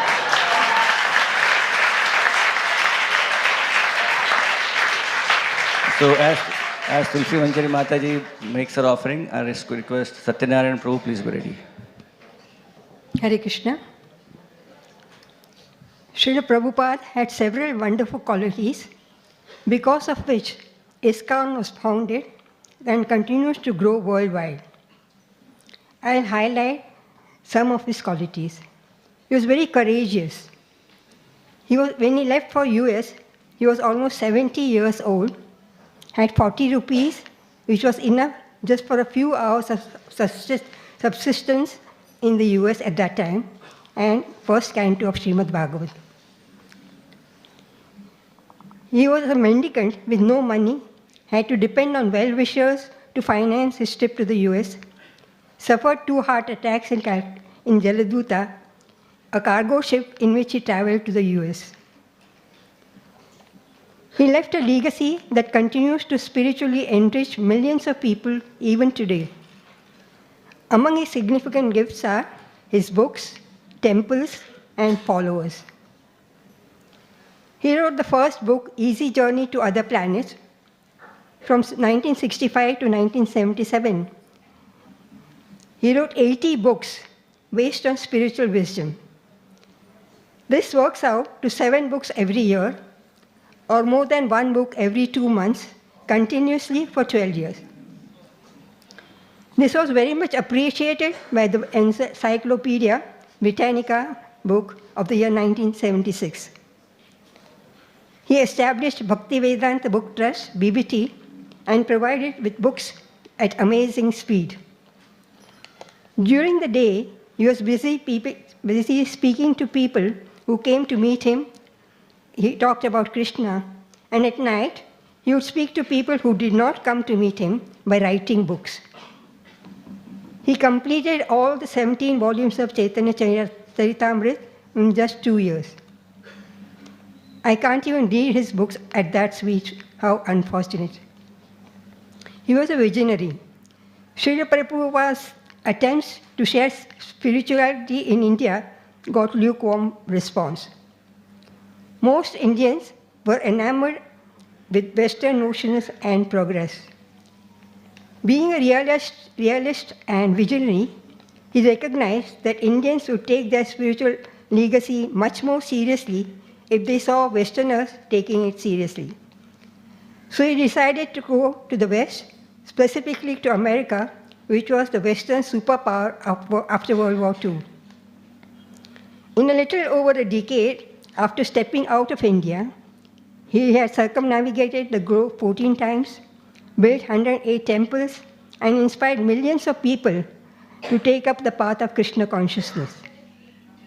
When you are still an unknown Swami taking walks on the streets of New York, he would envision scores of temples, thousands of devotees, and he declared, time alone separated him from them. His vision was astonishingly prophetic. He was humble. He gave full credit to his spiritual master, Bhaktisiddhanta Saraswati Thakur, for all his achievements. He accepted defeat in the argument with Bhaktisiddhanta Saraswati Thakur about political independence and spiritual love in the first meeting. Bhaktisiddhanta Saraswati Thakur said that spiritual love could not wait for anything else. He accepted this and followed his instructions to spread Krishna consciousness all over the world. He was very compassionate. He had many more wonderful qualities. Because of lack of time, we cannot describe. All these qualities help to form ISKCON and have a strong footing. And now it's spreading to many more countries, just as Chaitanya Mahaprabhu had predicted, Prithvityate Nagaradigram, Sarvatra Prachar Morana. And Srila Prabhupada has brought this prediction to reality. I am ever grateful to Srila Prabhupada. Srila Prabhupada, please keep me in the shade of your lotus feet always. Hare Krishna.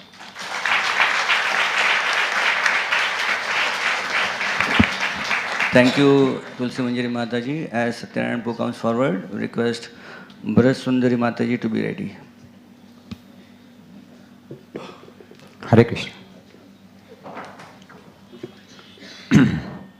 some days before, I got a SMS. What are your views of the breakdowns? So then I was discussing. Then one of the congregation programs, there were devotees, and one devotee asked to one person, how many years are over for your marriage? He said 35 years. Then he asked a particular person, in 35 years, how many times they were husband might struggle. Then that Vaishnava devotee say that, not a single time. Then the son of that particular person said that, Papa, at least show one struggle somewhere, one struggle. Then Papa said that, Vaishnava, if you want to see, go to the outer world where he is listening so many struggles. So Srila Prabhupada has given some wonderful principles where this Vaishnavas stays together for a number of years without struggle. Hare Krishna, Krishna Krishna, Hare Hare, Hare Ram, Ram Ram. And secondly, here in BMC we always struggle with potholes, flooding, public interest litigations, high court cases, so many, line surcharge with sewer is not flowing, so many issues. But Prabhupada has given us the Golok Vrindavan. Golok Vrindavan, there are no potholes, no flooding, no traffic jams, no nakabandi, and no public interest litigations, no high court cases, no illegal aspects. So here, this is something which really inspires. So this is something I just wanted to make one simple God, God. The G is transcending. G is transcending. Our consciousness is transcending. Even there are conflicts, we always, in my principle, forget and forgive. That is transcending. O is just following, obeying the instruction of Srila Prabhupada. And D is dedicate our life. So on this day, I just pray that let me become the instrument so that this wonderful message, what Lila Manjari has spoken, Dukkhalaya mein bhi Sukhalaya, to every part, wherever we can have the capacity. Thank you so much. Hare Krishna. Hare Krishna. Thank you, Satyanarayan Prabhu. I think so in spiritual world there will be no BMC also. But Satyanarayan Prabhu will be there chanting Hare Krishna. Will be a B and C, Bhagavatam and Chaitanya Charitamrita. So next is Her Grace Vrasundari Mataji. Meanwhile, Dayal Chandra Prabhu, please be ready.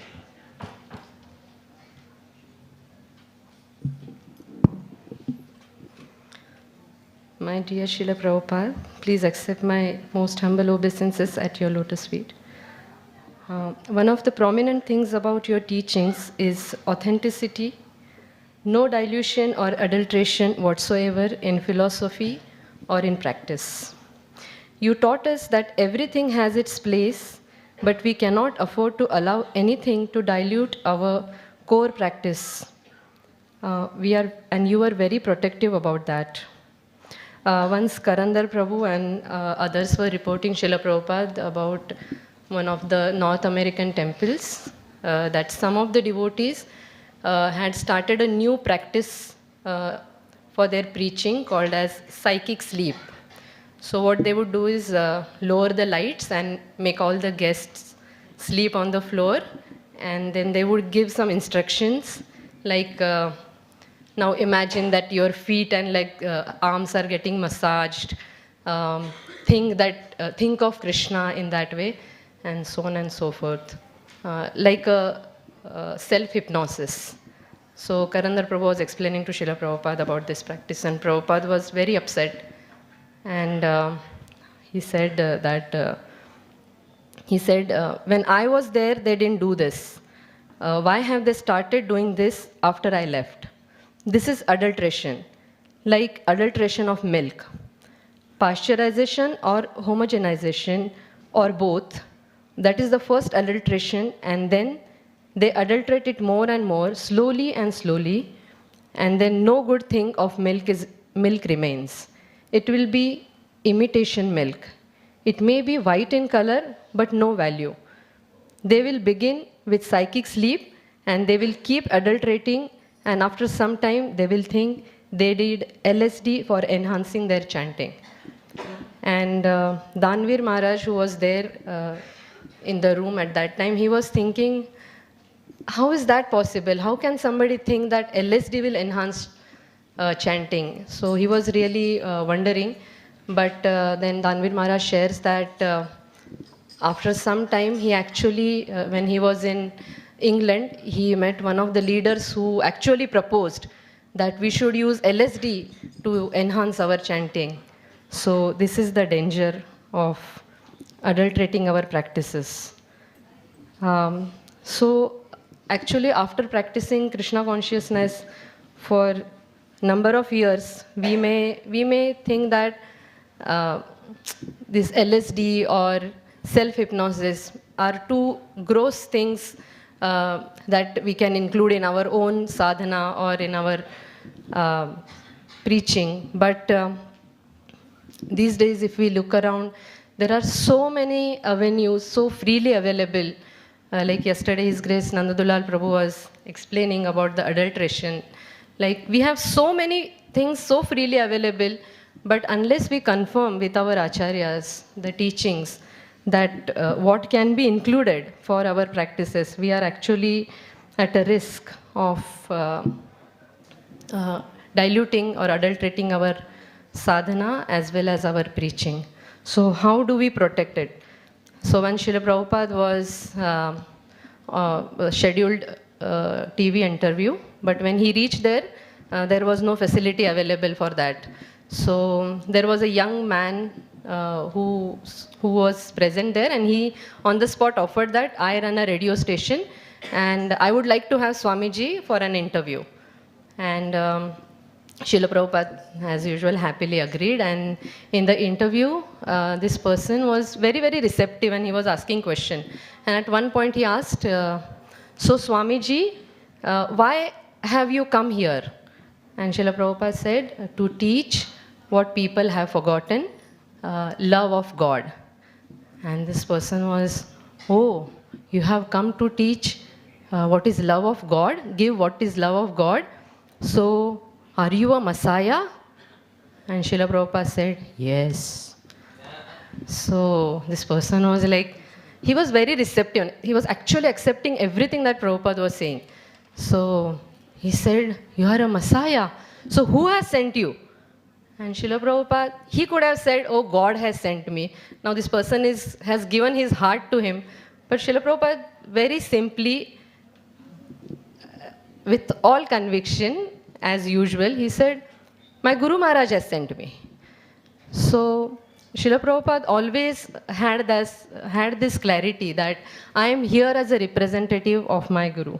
So, if we, all of us, imbibe this one conviction that I am a representative of my Guru and Parampara, then we can save ourselves from the adulteration, and don't dilute our own practices, preaching, and ultimately the goal that Lord Chaitanya has offered, the highest goal of Krishna Prem. So Prabhupada, on this day, I seek your blessings that I accept your teachings. As Her Grace Kishori Mataji was mentioning, that everything is there in Srila Prabhupada's teachings and we don't need to go anywhere. So Srila Prabhupada, seeking your blessings that I accept everything as it is, your words, in my sadhana, and sharing with in my capacity to whoever I come in touch, and thus offer this gift of gratitude to you on this day. Thank you very much. Your servant, Raja Sundari. Srila Prabhupada ki jai. Thank you, Vyas Sundari Mataji. As the Alexander Prabhu makes his offering, request Mukunda Prabhu, please be ready. Srila Prabhupada, kindly accept my humble obeisances. All glories to Sri Guru and Gauranga. In this occasion, I wanted to explain one thing of Prabhupada's compassion. It was told by the same person, P.L. Sethi, from Radha Ras Bihari temple. Sethi was the building contractor. So he used to go sometimes to the temple, worship and go. So one day somebody told him, Prabhupada has come from America. You can go and speak to him. So Sethi just went there inside his room. By folding hand, he was just sitting. Prabhupada just saw him, oh, आप क्या कर रहे हो? He said, I am a building contractor. नहीं नहीं वो नहीं बात कर रहा हूँ मैं. आप करते क्या है रोज? तो मैं बस करता हूँ. सुबह उठने के बाद एक बेड टी पीता हूँ, फिर बाथरूम जाता हूँ, फिर खाना खा के फिर मेरा ऑफिस में निकल जाता हूँ. अच्छा, फिर वहाँ से काम करके शाम को आके खाना खा के सो जाता हूँ. प्रभुपाद बोले, आप सुअर और आप में कोई व्यत्यास नहीं है. He was shocked because the builders has got great credit here in Bombay. He was expecting some construction he should do. We were a builder, good. He was expecting that. Prabhupada was expecting. So he said, Swami ji फिर क्या करना चाहिए? तुम्हें बनना है, मैं जो बोलता हूँ ऐसा बनना है? हाँ जी. So he called Madhu Dvishar Prabhu and he said, every Sunday, अच्छा आप रहते कहाँ हैं? हम गोरेगांव में रहते हैं. तो every Sunday morning you take some of the devotees from Radha Ras Bihari and you should do some kirtan and Nagar Sankirtan every Sunday. That thing was going on for 1 year, every Sunday. And with his tears he was saying, Sethi was saying, Swami ji ने मुझे रास्ता बता दिया, वो सुअर से उठा के इंसान बना दिया. This is the compassion of Srila Prabhupada. This was on 25th anniversary of Radha Ras Bihari, and it was in 2003, I think. Yeah. That one of his disciples, Jagat Purush Prabhu, he was giving his he was saying one day, he asked Prabhupada, why you are calling scientists and philosophers as rascals? Even they have come for their progress of devotional service. Why you call them? He says, listen, I am in the operation theater doing the operation of a patient with my knife. Everything was ready. I was cutting. That time, one criminal enters to the operation theater and he, with the knife, he says, even I got knife. I can do the operation. That time, what I have to do? I have to do, you rascal, get out. That's all remained with me. I can't say anything. Then he can, otherwise he won't go. It's the same thing in my life. There are so many people, they come. I give them the teaching of Chaitanya Mahaprabhu for Kali Yuga. If If I don't stop them, they will never allow my things to go away, because they will mix up everything and they'll make something else. So I stop them there only, then I'll give my philosophy. This is in Kali Yuga, Chaitanya Mahaprabhu's philosophy is needed. Nothing else will work. So this is what we have to give. Maha Mantra, Hare Krishna, Krishna Krishna, Hare Hare, Hare Ram, Ram Ram, Hare. Thank you very much, Prabhupada. Thank you. Hare Krishna, thank you, Dayal Chandra Prabhu. Dayal Chandra Prabhu is the chairman of our fundraising committee. Prabhupada said, money is sweeter than honey. His offering also was very sweet.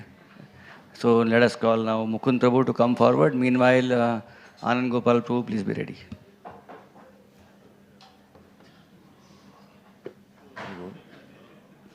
Thank you.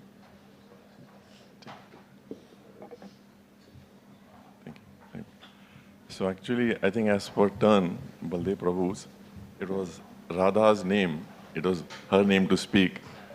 And she said that she would like to give a chance to somebody else. So on Friday, Baldev Prabhu said to me, either she speaks or you speak.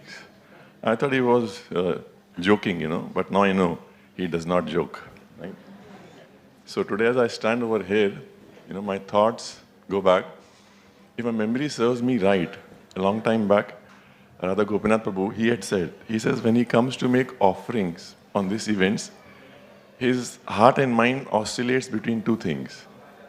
One is avoiding being superficial, and at the same time avoiding trying to speak something which is beyond your own realization.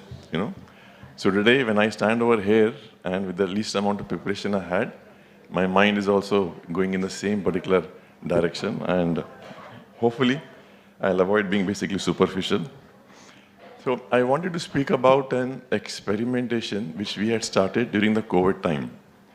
So 6, 7, probably 8 of us as peers came and we started a group. We called as the 6 a.m. group. I mean, we meet at 7:30 a.m., so I don't know why we call ourselves the 6 a.m. group. So with the goal that every day for half an hour, we take one purport from Srimad Bhagavatam. So we started from first basically canto. And then we speak about it. We try to analyze the purport and try to see how it relates to each one of us. So it was a temporary experimentation, and I think it's more than 5 years. Practically every single day, we all meet. Maybe not everyone, some are more basically frequent, some are less, but the spirit remains the same. And doing that, today we have reached where we are on 3rd canto, 31st basically chapter, and we were reading about the intense miseries of birth, something which, I had heard, but when you read in a systematic manner, it has a very different impact. And I was trying to convey the same to some of the devotees, and somehow I found that they believed it, but didn't have that sort of a conviction. So that made me pause and think, there's nothing extraordinary about me or even the people in my group, I mean, if I may say so. And I said that where did that conviction come from? The only one thing that I could attribute was to our daily systematic reading and collectively discussing Prabhupada's basically purports. I'm sure we all have read some other books also, and we know that when a genuine author writes, he tries to pass his consciousness down. But when an author like Srila Prabhupada writes, right, who's a pure devotee, who's under the shelter of the lotus feet of the Lord and supremely empowered, what an impact it has. I mean, one way I could think is that the impact it has, that his disciples who are maybe at 75 years today, right, they are still relentlessly preaching in the world. They are building farm communities which will inspire generations to take shelter of a mood of Vrindavan as such. The same books inspire a 76-year-old Swami of his to swim across a river in order to collect money to print books for a culture, again, if my memory or knowledge about history serves right, about a culture which actually tried to harm or destroy Sanatana Dharma, right? So that's the mood of compassion they have, So some people in this world try to clamor for the Nobel Peace Prize, but great souls like Prabhupada they create a culture which produces noble and peaceful souls who are like prizes, who are like treasures in this world. And who in fact will inspire many more others to also become like noble and basically peaceful prizes for the world. So in my last, I just had a heartfelt prayer to Srila Prabhupada that as his disciples have unwavering attraction, dedication and love for his lotus feet, we all may also develop the same kind of love for the lotus feet of his basically disciples who are spiritual masters. And with that, we may have the same type of determination to serve and be worthy instruments in this mission. Thank you.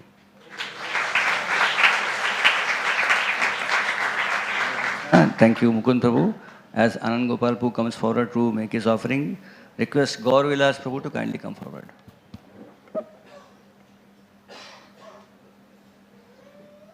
Jai Srila Prabhupada ki Jai.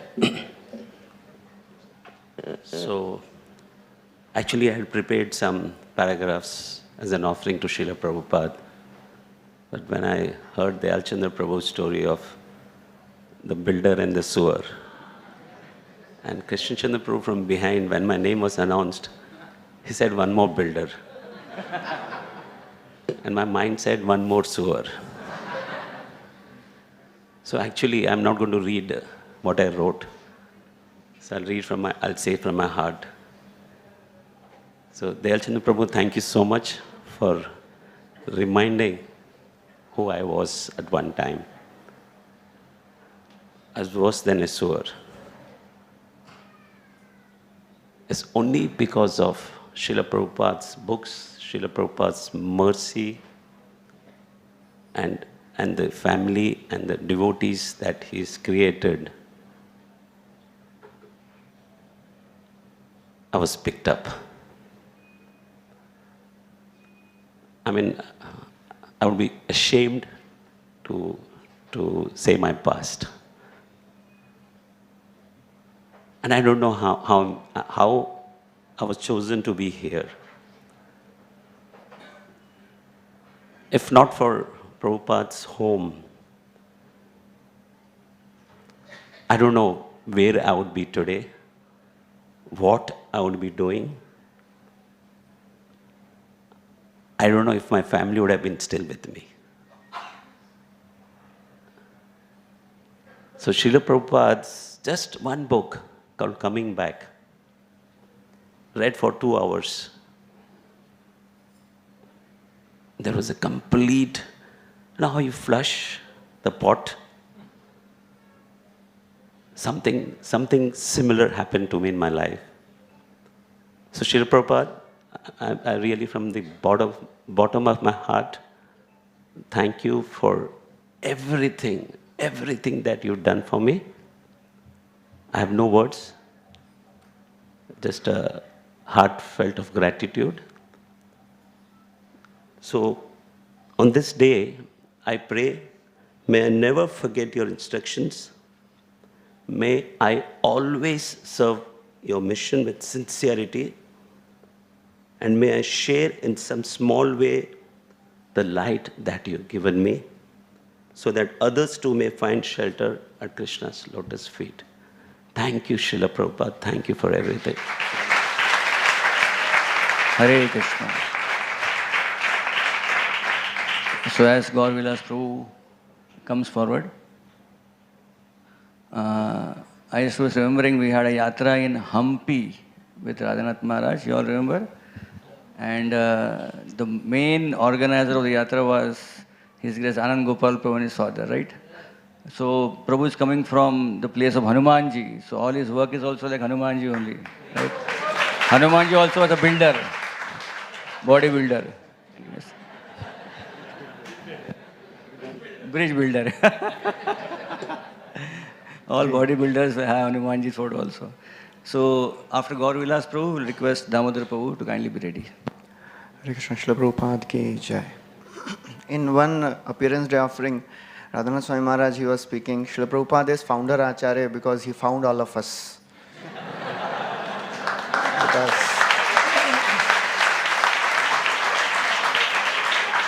that's why we all are here, sitting and hearing his glories and speaking about him. Kaviraj Goswami says there are unlimited associates of Lord. Ananta Chaitanya Gana ke karu ganan apana shwadhite kari mukhya mukhya jan. So all the wonderful associates of Sri Chaitanya Mahaprabhu are there, and one of them is Srila Prabhupada. And we can just speak about his glory for our own purification. So Srila Prabhupada, he gave us the highest philosophy. He gave us the opportunity to practice that philosophy. He gave us the highest process. And most important, he gave us the examples. Examples of his disciples, grand disciples, who are showing us how to practice all that wonderful philosophy with such conviction and determination. One time one devotee was sharing, he was describing how Agastya Rishi, he subdued Vindhya mountain and brought the two lands together. Similarly, Srila Prabhupada, he traveled all over the world and subdued the egos of people all over the world and brought them together in Krishna consciousness. So that's how Srila Prabhupada, he is like that Agastya Rishi. Agastya Rishi created a nectar lake in which even a crow, if takes a dip, he can come out as a swan. So Srila Prabhupada, through his purports, he created a nectar lake in which anyone having a crow-like mentality, if they take a dip in that lake, they can come out like swans, like Rajahamsa, Paramhamsa devotees of the Lord. So Srila Prabhupada, one time he was speaking, giving a class, and one person raised his hand and he asked a question. So Swamiji, what can you do for us? It was a very heavy question. And Prabhupada said very strongly, I can save you from death. So the conviction which Srila Prabhupada speaks, that gives all the confidence that this person, whatever he's speaking, he means it. One time one lady raised her hand in class and said, Swamiji, can you see God? So Prabhupada said, yes, you can't see. So she was like embarrassed. So Prabhupada then continued, so why you can't see God? So then she was really embarrassed, and then Prabhupada said, do you want to see God? She said, no, Swamiji. And then Srila Prabhupada said, that's why you can't see God. Because you are just asking questions. You don't want to follow the process. So that is the conviction Srila Prabhupada had in the process. And while he is preaching all over the world, at the same time he is absorbed in the pastimes of Krishna. Some few days back, somebody was speaking in the class, Bhagavatam, that in midst of one time, and all the big leaders of ISKCON, they were discussing very intense management topics, and Srila Prabhupada was sitting with his eyes closed, smiling. So one devotee asked Prabhupada, Prabhupada, what are you thinking? What are you meditating on? So Prabhupada said, I am thinking what Mother Yashoda has put in the lunchbox of Krishna today. So that's how Srila Prabhupada, in midst of all the management, he is always absorbed in Krishna. And most important thing which Srila Prabhupada has shown by his various dealings is his humility. One devotee, one time, he told Prabhupada, he painted a picture and he said, Prabhupada, you look very similar to your Guru Maharaj in this picture. Prabhupada, out of his humility, said, all that glitters is not gold. My Guru was gold, I am iron. So that's how Srila Prabhupada has given us highest standards of devotion, at the same time highest principles of humility and personal example he has shown. So I pray to Srila Prabhupada so that I can also follow in some of the things which Prabhupada has given. Srila Prabhupada ki jai. Thank you, Gauravilas Prabhu. Thank you, Gauravilas Prabhu. As Damodar Prabhu comes ahead to make his offering, request Madhuri Leela Mataji to be ready. Hare Krishna. Please accept my humble obeisance, Srila Prabhupada. So, this beautiful temple hall, I was just sitting here and meditating on the beauty of the decoration around Prabhupada's altar. And the most the most beautiful thing that stands out always are actually Prabhupada books, right, around his altar. So I thought I'll speak something from Prabhupada books, from his purport in today's offering. So Srila Prabhupada, I read several times this verse, Sadhu Sangha Sarva Shastra Kai Lava Matra Sadhu Sangha Sarva Siddhi Hoy. By associating with the sadhu for lava matra, love, this is not L-O-V-E, it's L-A-V-A. Love is 1/6 of a second. 1/6 of a second. So for a short, such a short time, lava matra sadhu sangha sarva siddhi hai. And I was actually thinking, what is the meaning of this verse? How we can better appreciate.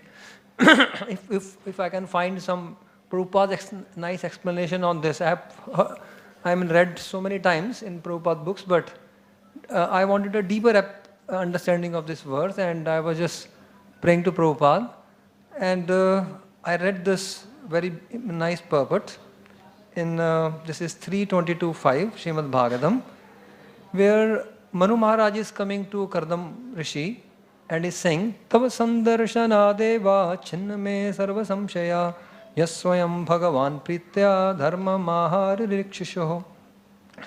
Swami is saying, now I have resolved all my doubts simply by meeting you.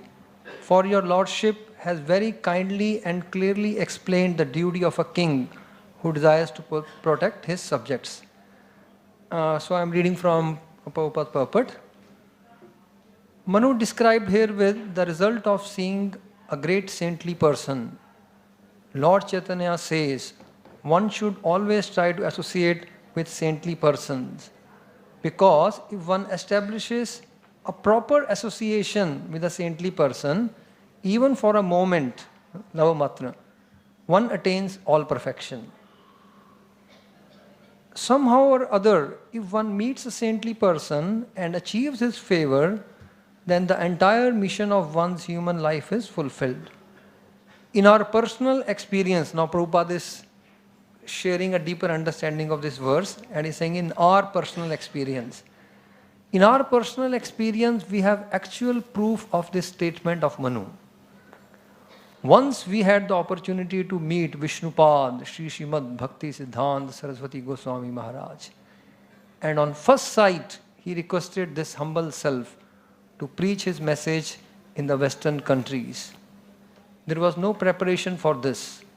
But somehow or other, he desired it. And now, by his grace, we are engaged in executing his order, which has given us a transcendental occupation and has saved and liberated us from the occupation of material activities. Thus, it is actually a fact.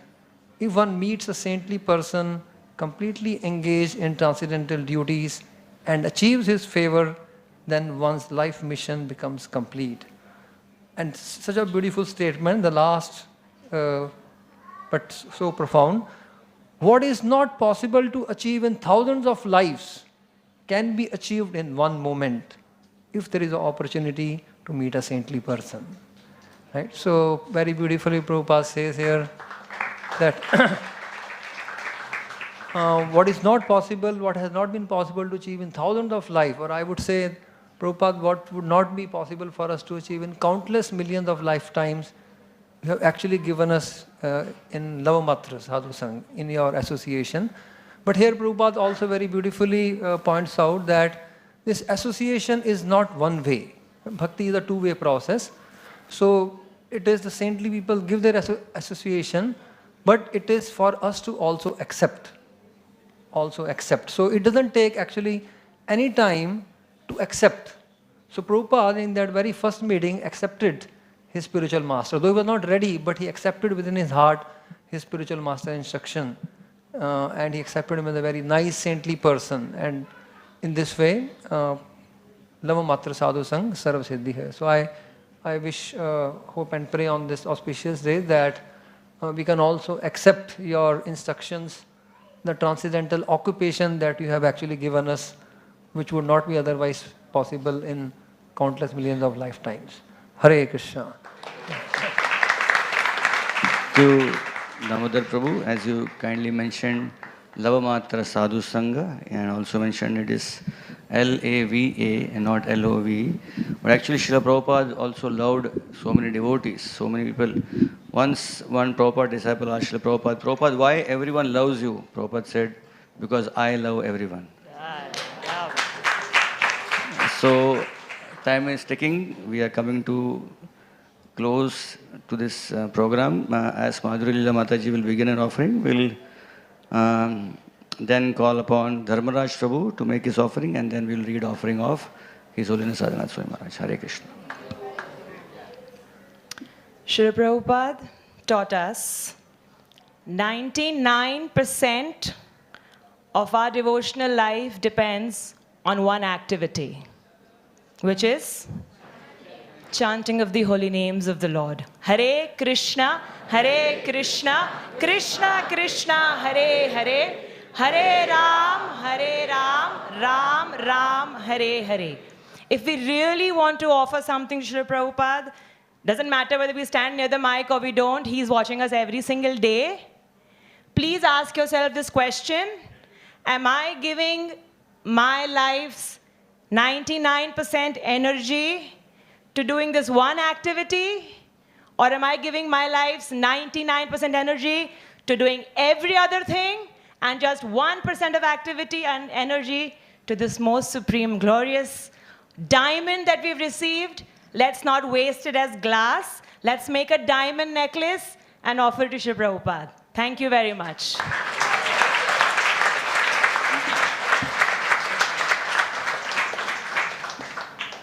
Next, we'll call upon Dharmaraj Prabhu, and then we will ask His Grace Sridham Prabhu to read His Holiness Radhanath Maharaj's offering. Hare Krishna. So, I have actually no qualification, as well realizations to stand here in this August assembly and make this offering. However, as instructed, I am doing this for glorification of Srila Prabhupada and for my purification.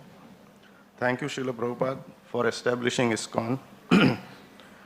Having a desire to have a temple here in KM Munshi Marg, and for the divine arrangement of His Holiness Radhanath Maharaj coming to this temple, and your most compassionate and glorious grand disciples present here, due to which and whose mercy our life has undergone many changes.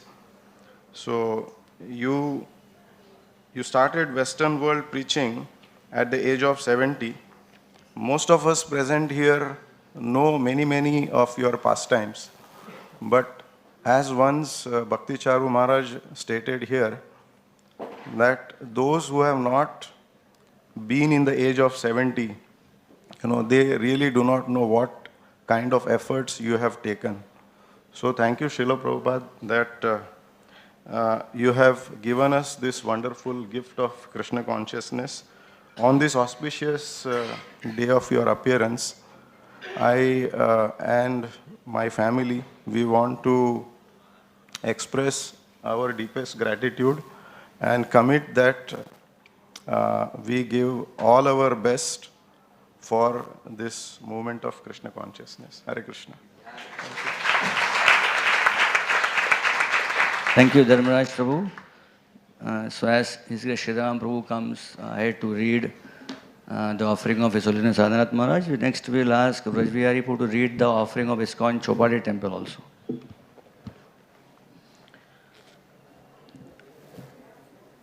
Dear Srila Prabhupada, I bow my head in the sacred dust of your lotus feet.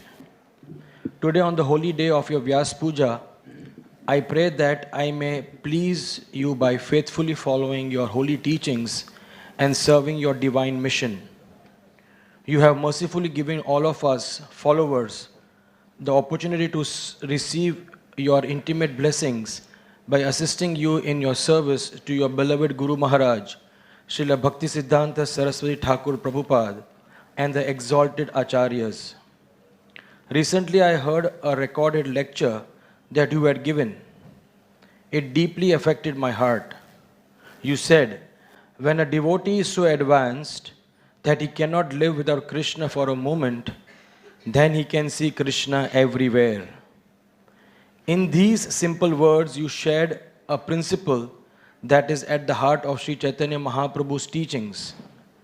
Lord Chaitanya prayed, Shunyaitam Jagat Sarvam Govinda Virahe Name. In separation from Govind, the entire universe appears to be a dreary void. Srila Prabhupada, you taught us that a sincere devotee strives to be absorbed in pleasing Krishna in both pleasant and challenging conditions, to be so deeply humble that we realize our complete dependence on Krishna's mercy at every moment. The true value of whatever we do or say is according to how Sri Guru and Sri Krishna are pleased with the sincerity of our devotional service. In this way, according to the quality of one's surrender, Krishna gives us the vision to give Him and serve Him everywhere and in the hearts of all beings.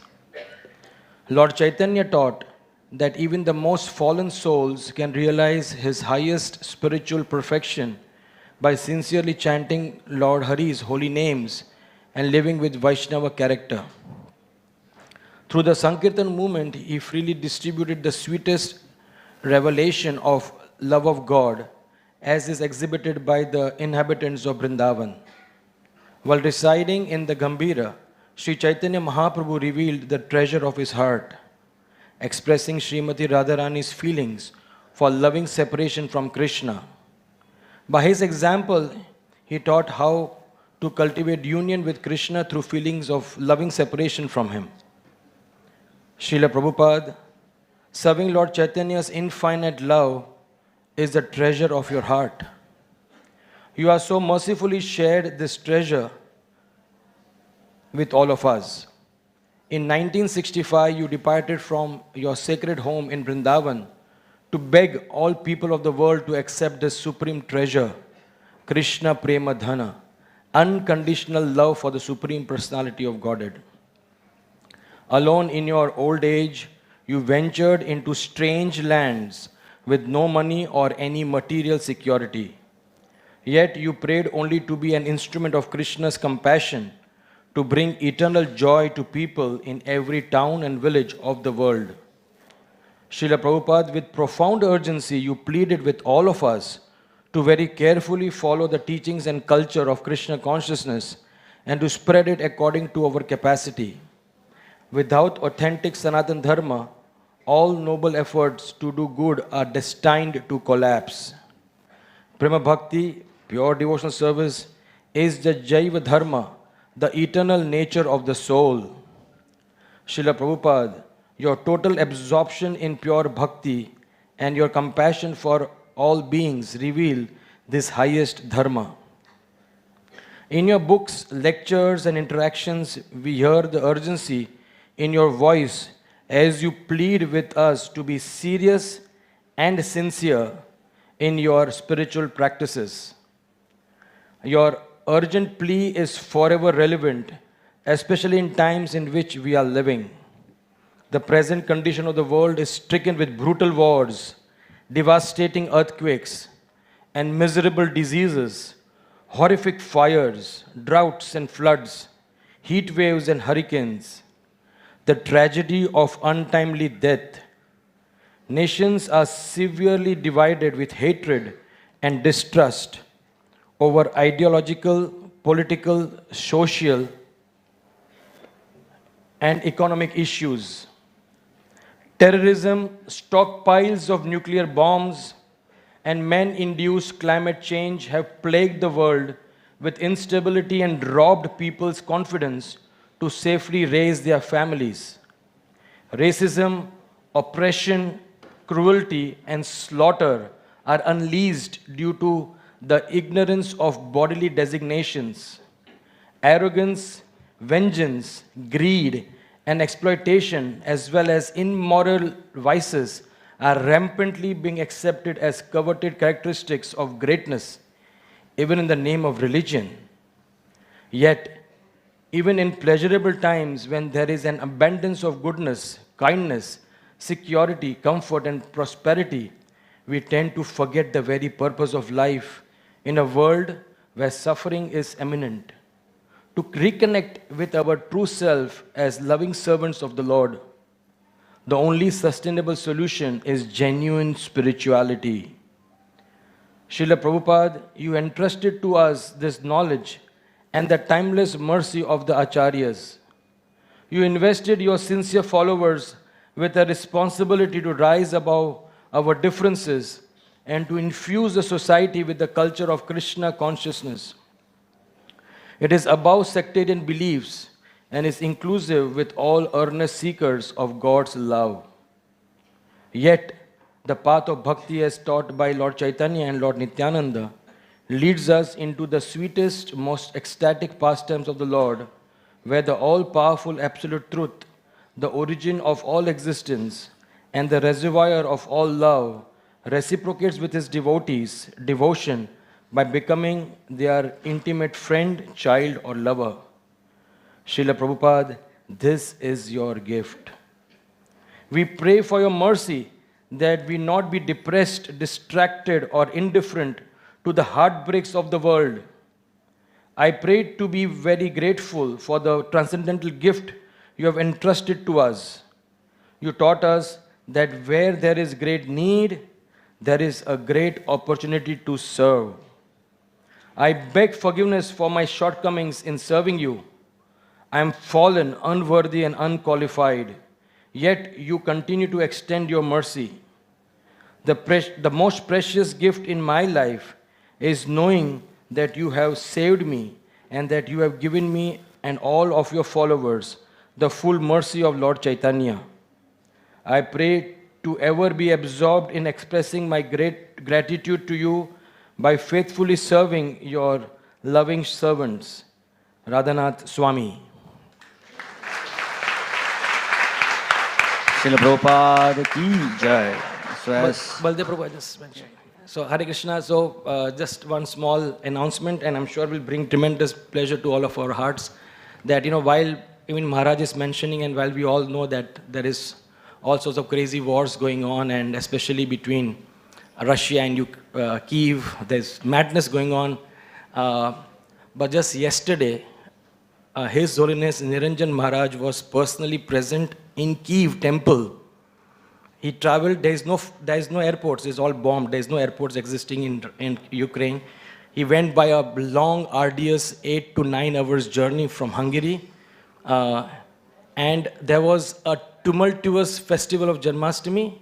It was attended by around 1,000 devotees and huge kirtan, and they distributed around 2,000 prasadam plates to the devotees. And it was in decades that His Holiness Niranjan Swami Maharaj, and I will try to send the videos to you all, he danced after decades because he has just got his knee replacement done, and he was so ecstatic to be with them.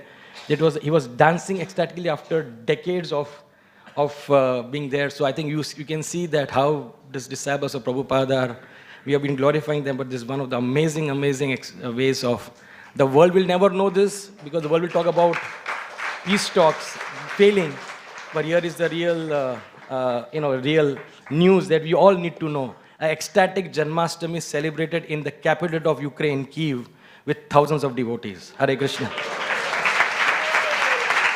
Srila Prabhupada ki jai. So as Brajviharipu comes forward to read the offering of ISKCON Chowpatty, as we go forward after this, we will be having Pushpanjali and then Srila Prabhupada's Guru Puja. Pushpanjali will be led by Dwarkadish Prabhu. Guru Puja singing will be led by Purushottam Prabhu. Guru Puja Arti will be done by Prem Kishore Prabhu. Hare Krishna.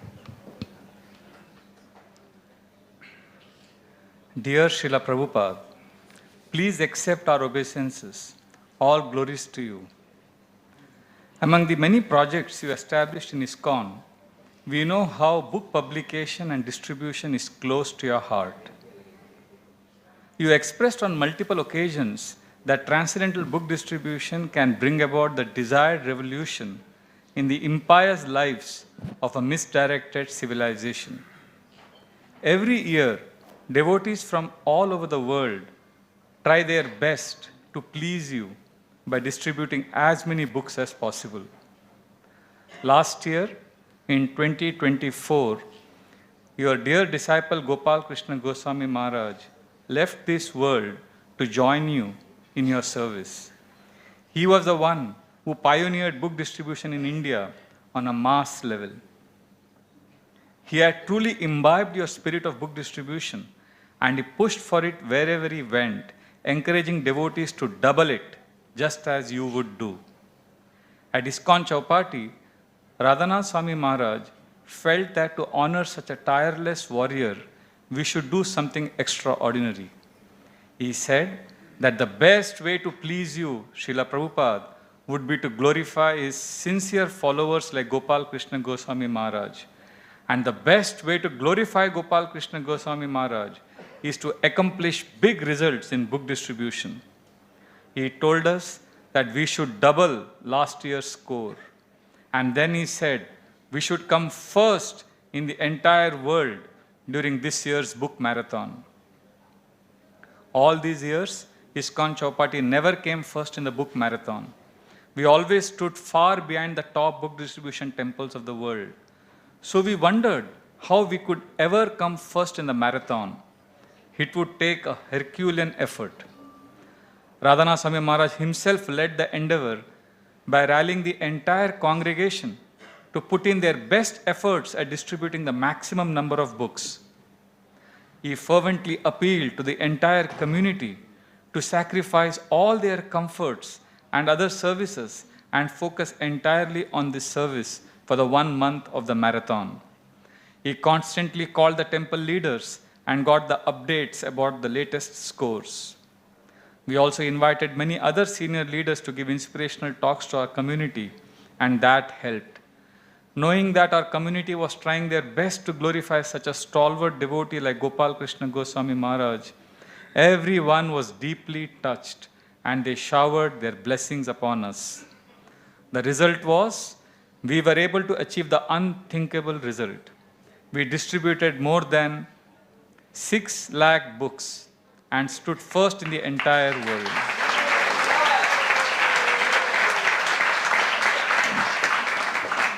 Again, it was proved that the most ordinary can achieve extraordinary results if we try to honor great Vaishnavas.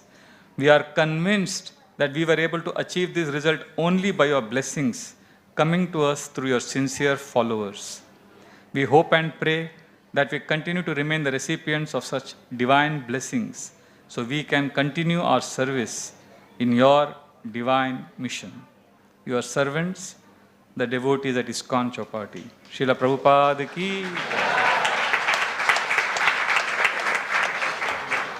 Hare Krishna. Thank you, Rajvi Haripu, for reading this offering. I'd like to thank Nandulal Prabhu, Mukundmala Prabhu, and Rasik Raman Prabhu for compiling this offering on behalf of all of us. So, there is some important news from kitchen department. So, Prasadam is ready, but we also have Guru Puja still pending. One devotee just wrote to me that, Prabhuji, I am enjoying the nectar. He is not here, he is hearing at home online. He said, Prabhuji, I am enjoying the nectar. Today's Vyas Puja offering is amazing. You all agree with me? But then he said, but I am missing the prasadam. So those who have come here, today's prasadam menu is kaju, matar, makhana sabji, aloo, jeera, tur dal, tadka, biryani, plain rice, chapati, dhokla, chutney and shrikhand.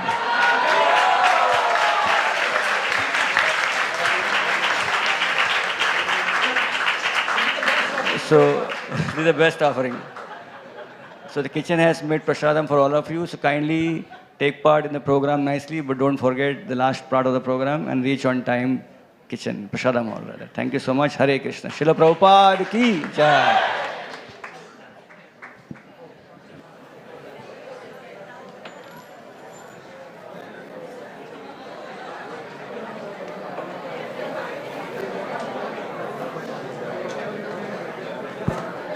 Hare Krishna.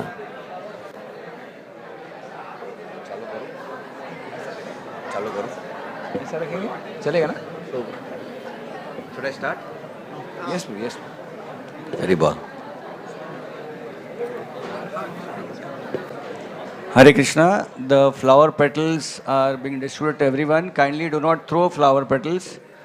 You offer them 3 times and keep in your left hand, or some devotees will come near you and you can deposit your flower petals to them. Thank you. Hare Krishna. Om Agyana Timirandhasya Jnananjana Shalakaya Chakshur Unmilitam Yena Tasmai Shri Guruve Namaha Shri Chaitanya Manobhishtam Sthapitam Yena Bhutale Swayam Rupa Kadamayam Dadati Swapadantikam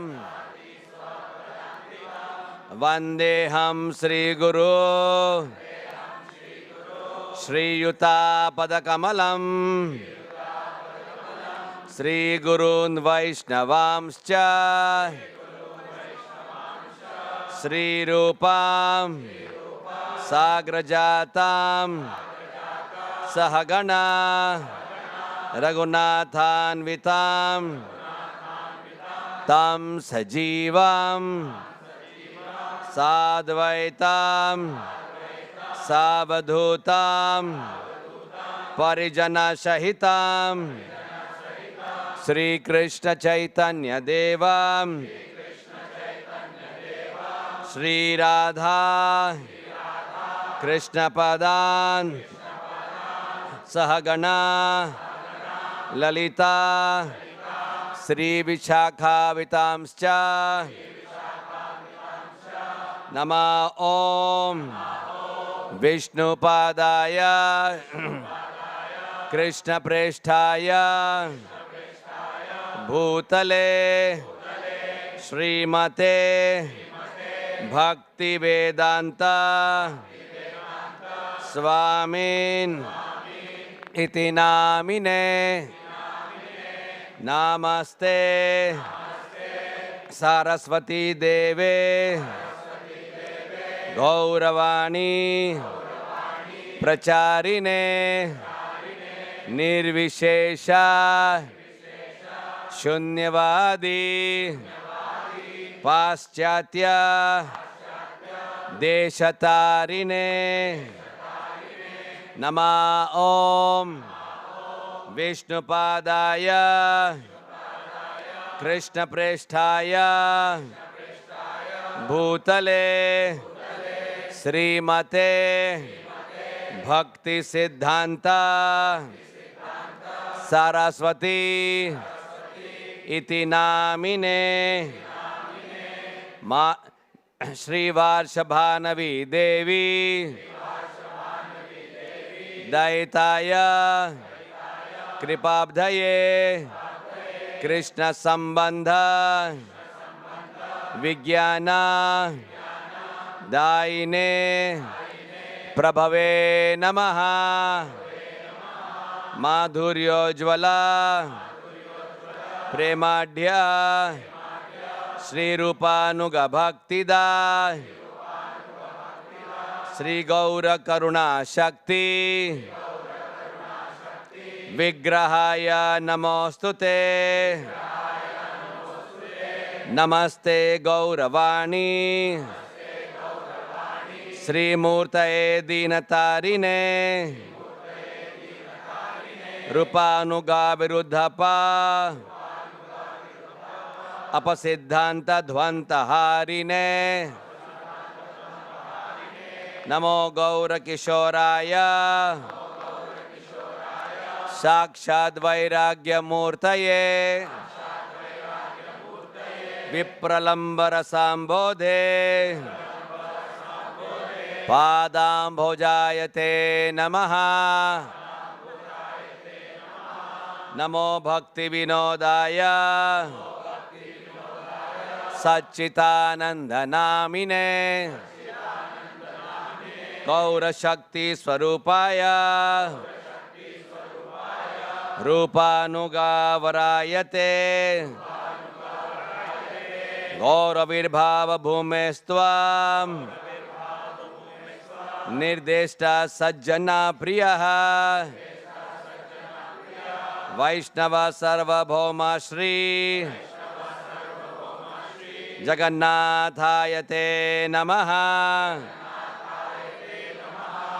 वाञ्छकल्पतरुभ्यश्च कृपा सिन्धुभ्य एव च पतितानां पावनेभ्यो वैष्णवेभ्यो नमो नमः नमो महावदन्याय कृष्ण प्रेम प्रदायते कृष्णाय कृष्ण चैतन्य नामने गौरत्विषे नमः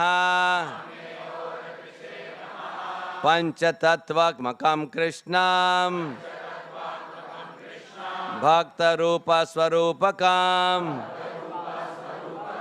भक्तावतारं भक्ताख्यं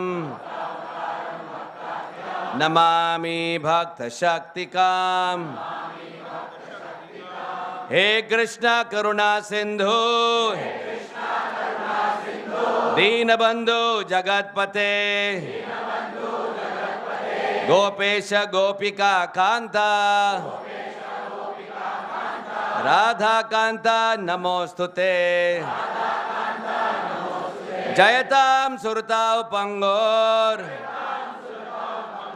मम मंद मतेर्गति मत्सर्वस्व पदाम्भोजौ राधा मदन मोहनौ दिव्यवृन्दारण्य कल्पद्रुमदः श्रीमद् रत्नाकर सिंहासनस्थौ श्रीमद् राधा श्रील गोविंद देवौ प्रेष्ठालिभिः सेव्यमानो स्मरामि श्रीमन्रासरसारम्भे वंशीवटतटस्थितः कर्षण वेणुस्वनैर्गोपीर् गोपीनाथ श्रियेस्तु नः तप्त कांचन गौरांगी राधे वृंदावनेश्वरी वृषभानुसुते देवी प्रणमामि हरिप्रिये जय श्री कृष्ण चैतन्य प्रभु नित्यानंद श्री अद्वैत गदाधर श्रीवासादि गौर भक्त वृंदा हरे कृष्णा कृष्ण कृष्ण हरे हरे हरे राम राम राम हरे हरे नमो ओम विष्णुपादाय कृष्ण पृष्ठाय भूतले श्रीमते भक्ति वेदांता स्वामी निति नामिने एष पुष्पांजलि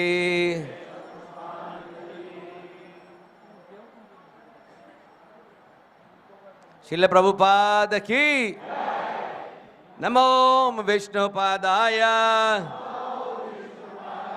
कृष्णप्रेष्ठाय भूतले श्रीमते भक्तिवेदांता स्वामी नामिने नमस्ते सरस्वती देवे गौरवाणी प्रचारिणे निर्विशेष शून्यवादी पाश्चात्य देश तारिणे एष पुष्पांजलि नमो विष्णुपादाय कृष्णप्रेष्ठाय भूतले श्रीमते भक्तिवेदांता स्वामी नामिने नमस्ते सरस्वती देवे गौरवाणी प्रचारिणे निर्विशेष शून्यवादी पाश्चात्य देश तारिणे एष पुष्पांजलि श्रील प्रभुपाद की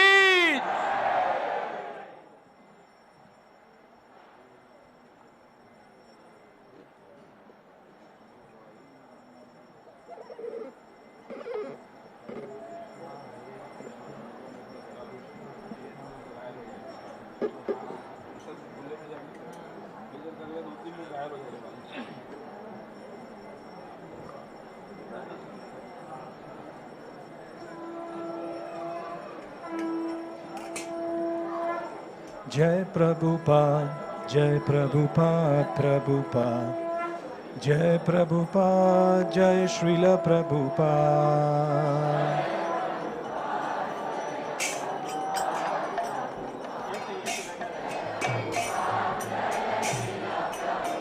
प्रभुपाद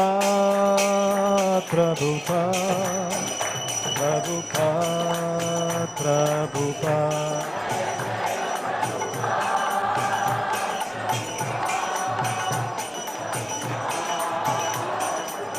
जयो जयो प्रभुपाद जय प्रभुपाद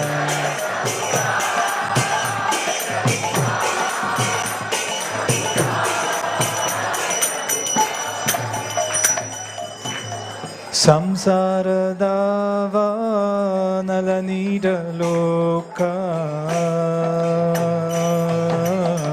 त्राणाय कारुण्य घन घन त्वम्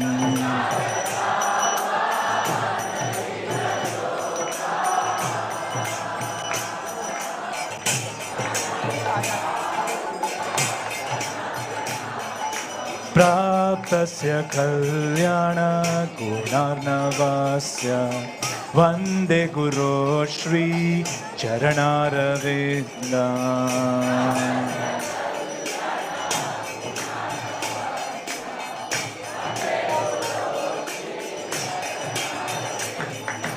महाप्रभु कीर्तन नृत्य गीता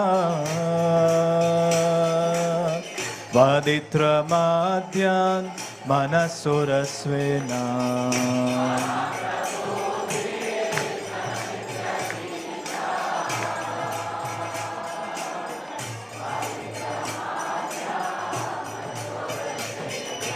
रोमाञ्चकाम्पश्रुतरङ्गभाजो वन्दे गुरो श्री चरणारविन्दम्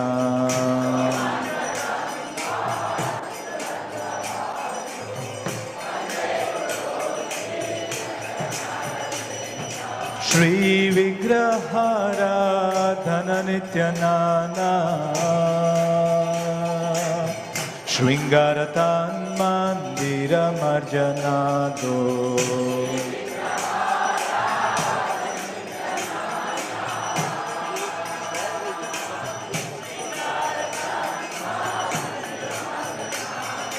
युक्तस्य भक्तां सनियुञ्जतोऽपि वन्दे गुरो श्री चरणारविन्दम्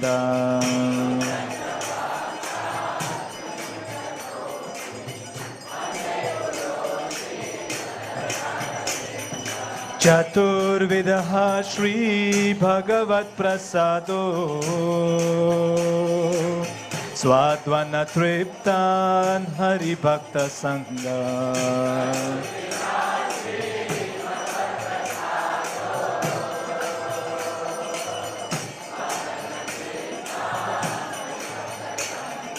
कृत्वैव तृप्तिं भजतं सदैव वन्दे गुरो श्री चरणारविन्दम्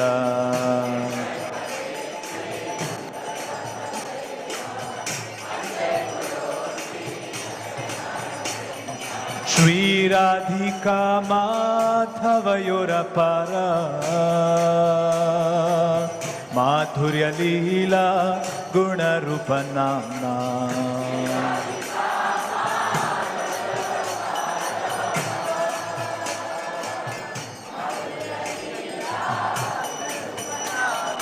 प्रतिक्षणा स्वधनलोलुपस्य वन्दे गुरो श्री चरणारविन्दम्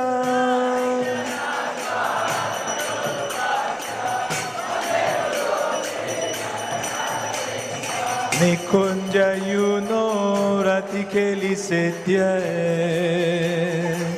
यायालिभिर्युक्तिरपेक्षणीया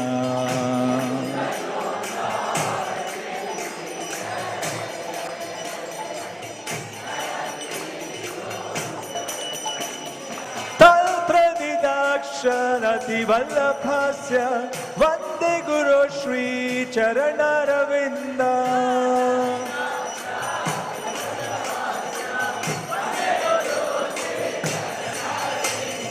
साक्षात् हरित्वेन समस्त्रशास्त्रे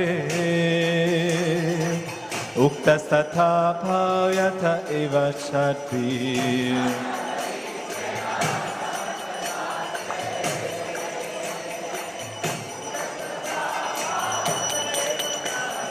किन्तु प्रभोर्य प्रिय एव तस्य वन्दे गुरो श्री चरणारविन्दम्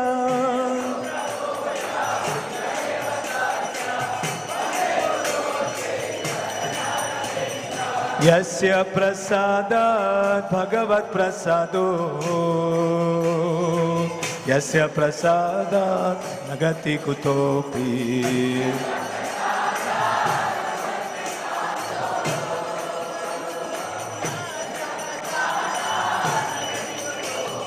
ध्यायं सुवां तस्य यशस्विसन्ध्यं वन्दे गुरो श्री चरणारविन्दम्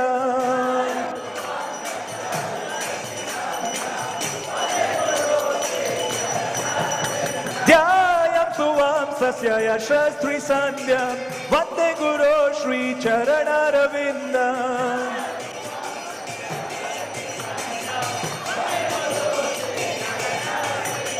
वन्दे गुरो श्री चरणारविन्दम् वन्दे गुरो श्री चरणारविन्दम्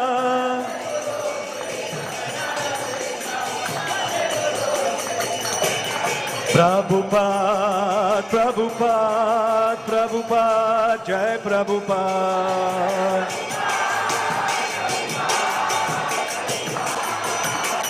जय जय गुरुदेव गुरुदेव गुरुदेव जय गुरुदेव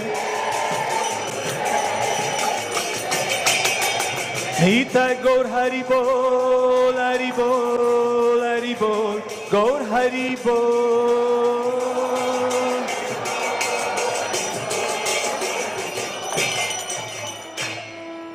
नमो ॐ विष्णुपदाय कृष्णपृष्ठाय भूतले श्रीमते भक्तिवेदान्त स्वामी निति नामिने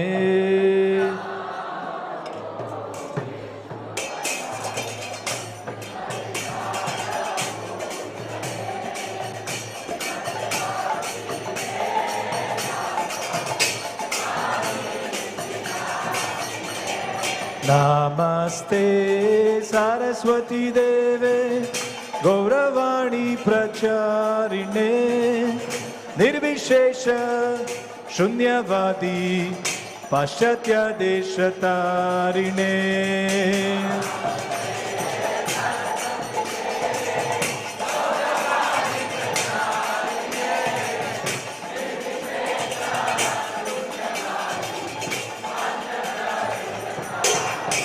Jaya Shri Krishna Chaitanya Prabhu Nityananda Shri Advaita Gadadhar Shrivasadi Gaura Bhakta Vrinda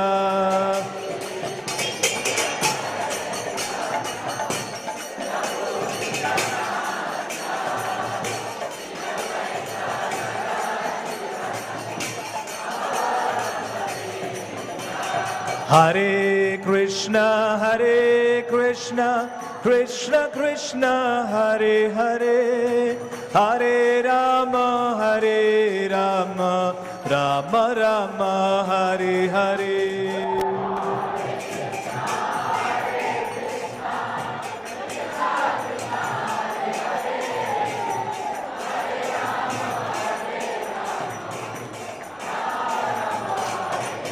Hare Krishna, Krishna Krishna, Hare Hare, Hare Ram, Ram Ram, Hare Hare.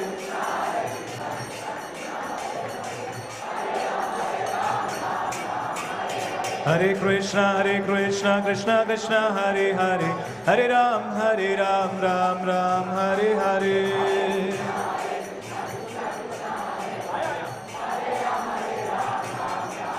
Hare Krishna, Krishna Krishna, Hare Hare, Hare Rama, Rama Rama, Hare Hare.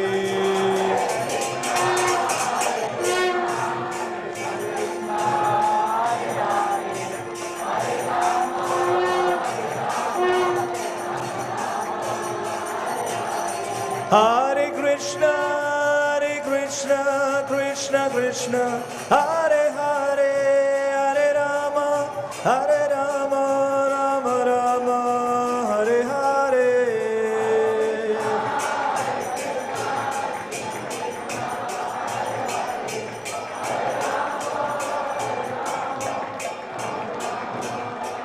Jaya Jaya Prabhupada, Prabhupada, Prabhupada, Prabhupada.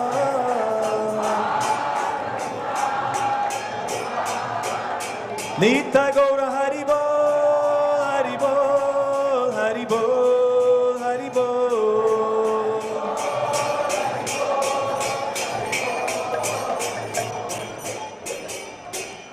Jayam Vishnupad Parahams Parivrajacharya Ashtotra Sri Mother's Divine Grace Abhay Charana Ravinda Bhakti Vedanta Swami Jagadguru Srila Prabhupada Ki Ananta Koti Vaishnavrinda Ki Namacharya Srila Haridas Thakur Ki Prem se kaho Sri Krishna Chaitanya Prabhu Nityananda Sri Advaita Gadadhar Srivasadi Gaura Bhakta Vrinda Ki Jai Sri Sri Radha Krishna Gopa Gopinath Shyam Kunda Sri Radha Kunda Giri Govardhan Ki Jai Sri Vrindavan Dham Ki Jai Sri Mayapur Navadvip Dham Ki Sri Jagannath Puri Dham Ki Ganga Mai Ki Jamuna Mai Ki Tulsi Devi Bhakti Devi Ki Samaveda Gaura Bhakta Vrinda Ki Yuga Dharma Shri Harinam Sankirtan Ki Hare Krishna Mahamantra Ki Srila Prabhupada Guru Puja Ki Srila Prabhupada Virbhav Mahamahotsav Tithi Ki Gaura Premanandi Srila Prabhupada Ki Gaura Premanande. All glorious assembled devotees, all glories to assembled devotees, all glories to the assembled devotees, all glories to Sri Guru and Sri Gauranga. Prabhupada.